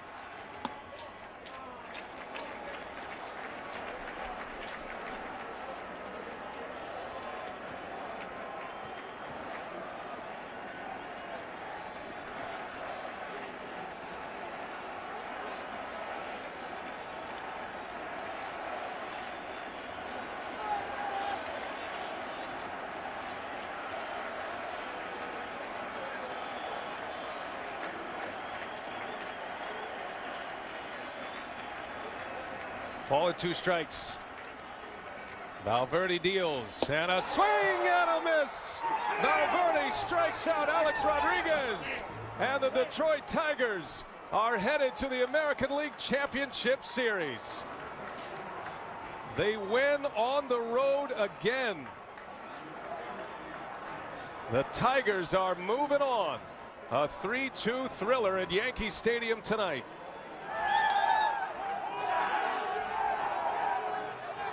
Well, a stunned crowd here at Yankee Stadium, a celebration here by the Tigers. And the offense for the New York Yankees only able to scrape 2 runs together against this outstanding pitching staff of the Detroit Tigers. Both teams had a bunch of opportunities to maybe increase the lead, or the Yankees get back, tie the game, and take the lead. Just some clutch pitching by the Detroit Tigers. And truly, Game 5, great game, 3-2. I know it's not the outcome New York fans wanted, but that's a happy group of players that are going to be getting on the plane going to Texas now. And the fastball just threw it right by Alex. And the little Papa Grande dance. Now the Detroit Tigers to take on the Texas Rangers in the American League Championship Series. The final out. A satisfied manager in Jim Leyland, and now the Tigers just the 3rd team to ever win 2 straight postseason series against the Yankees. The others, you got to go back to the 21 and 22 New York Giants. And the Angels of 02 and 05. It just doesn't happen very often here at Yankee Stadium. But the Tigers have done it. And they are moving on as we check in with Tom Verducci. Thanks, Brian. I'm here with Don Kelly. Don, a guy you're known for carrying a lot of gloves with you. You play a lot of positions, but tonight it was the bat in the 1st inning. Tell us about the importance of getting on the board right away at Yankee Stadium. Yeah, I mean, the crowd's into it at the beginning, and it was just good to get on the board. Delman followed it up with back-to-back home run, but it's big to get out in front early here. Tell us about that at bat, the pitch that you got, and the swing you put on the ball. Yeah, he threw me a curveball down in a little bit, and was just able. I was sitting on the curveball and was able to go out there and get it. Now your pitching staff made the lead hold up throughout the game. Talk about the effort of Doug Fister, then the job by the bullpen piecing it together. That was unbelievable. Doug did a great job. Max comes in. I mean, that was a gutsy win, especially with all the opportunities that they had. Bases loaded a couple times, and I mean, their lineup is unbelievable. So just to be able to hold them to 2 runs, they did an outstanding job. Congratulations, Don. Your home run was consolidated by one by Delman Young right behind him. Tell us about your at-bat on the heels of Don Kelly's home run. I went up there, after the home run in game 3, I kind of was sitting breaking ball because they at least to get ahead in the count, they want to go soft. So I was sitting on it and got one up and drove it up the ballpark. Now you joined this team after a trade from Minnesota, and here you are now, the Tigers' postseason record, 3 home runs. How does that feel? I didn't even know anything like that. I'm just glad Dougie went out there after the first start and redeemed himself. Pitched very, very well, kept us in the ballgame the whole time. Scherzer came in, the bullpen came in, did a great job. Victor had a key at bat up there to drive in the run, and everything worked out. Now, I got to ask you how you feel. Obviously, more baseball to play, moving ahead to play the Texas Rangers in the ALCS. You did have to come out of the game there in the 7th inning. Tell us about the injury. On the last swing, I felt a little tweak on my oblique. And went out there, but wasn't able to finish off my throws, and so there's no point out there playing superhero right now while we have Rayburn and Dirks out there that can go play outfield and see how it feels and try to be ready for Saturday. Delman Young, congratulations. Delman Young and the Tigers moving on to the ALCS. All right, thank you, Tom. And Ron and John, you look at this series, you look at the way this unfolded here tonight, the bullpen of the Detroit Tigers. Jim Leyland goes with Max Scherzer, a starting pitcher, to bridge that gap. Benoit, 5 huge outs, and then Valverde made it look easy. Well, think about it. All the talk was about why wasn't Verlander in the pen, and it was Scherzer who came through and was just outstanding. Benoit came in, and a little gamesmanship by Joe Girardi to get the Band-Aid off his face, but he used that as inspiration. He was outstanding, and Valverde a 1-2-3 ninth. Just 1 run given up in 4 innings by the Detroit pen. Just a fantastic job. And John, just quickly looking ahead now, because Jim Leyland was so adamant about not using Verlander, he has Verlander ready to go in Game 1 against the Texas Rangers, and that means their ace has a chance for multiple appearances in the ALCS. Yeah, it does set up a lot better now for Detroit not using him. That's a great offensive team in Texas, and what better to have your guy on the road in front of a hostile crowd trying to silence the bats of the Texas Rangers. Well, they file out of Yankee Stadium for the final time this year, and before we send it back to our studios, we just want to send our best out to Ernie Johnson Jr., his son Michael in the hospital, unable to work this series, and we're just lifting Ernie up and hoping everything goes well with Michael and that improvement is occurring every day. So we're thinking about you, Ernie, and we are moving on to the NLCS. So our final score tonight, the Tigers win it. They win a decisive Game 5, 3-2 over the Yankees. Be sure to tune in tomorrow on TBS for 2 NLDS Game 5s. Coverage begins at 4:30 p.m. Eastern with MLB On Deck presented by Chrysler. For Ron Darling, John Smoltz, Tom Verducci, and the rest of our great TBS crew, I'm Brian Anderson saying good night from New York. TBS is your exclusive home for the entire Division Series and the National League Championship Series. After the break, stay tuned for Inside MLB presented by Captain Morgan. Remember to drink responsibly.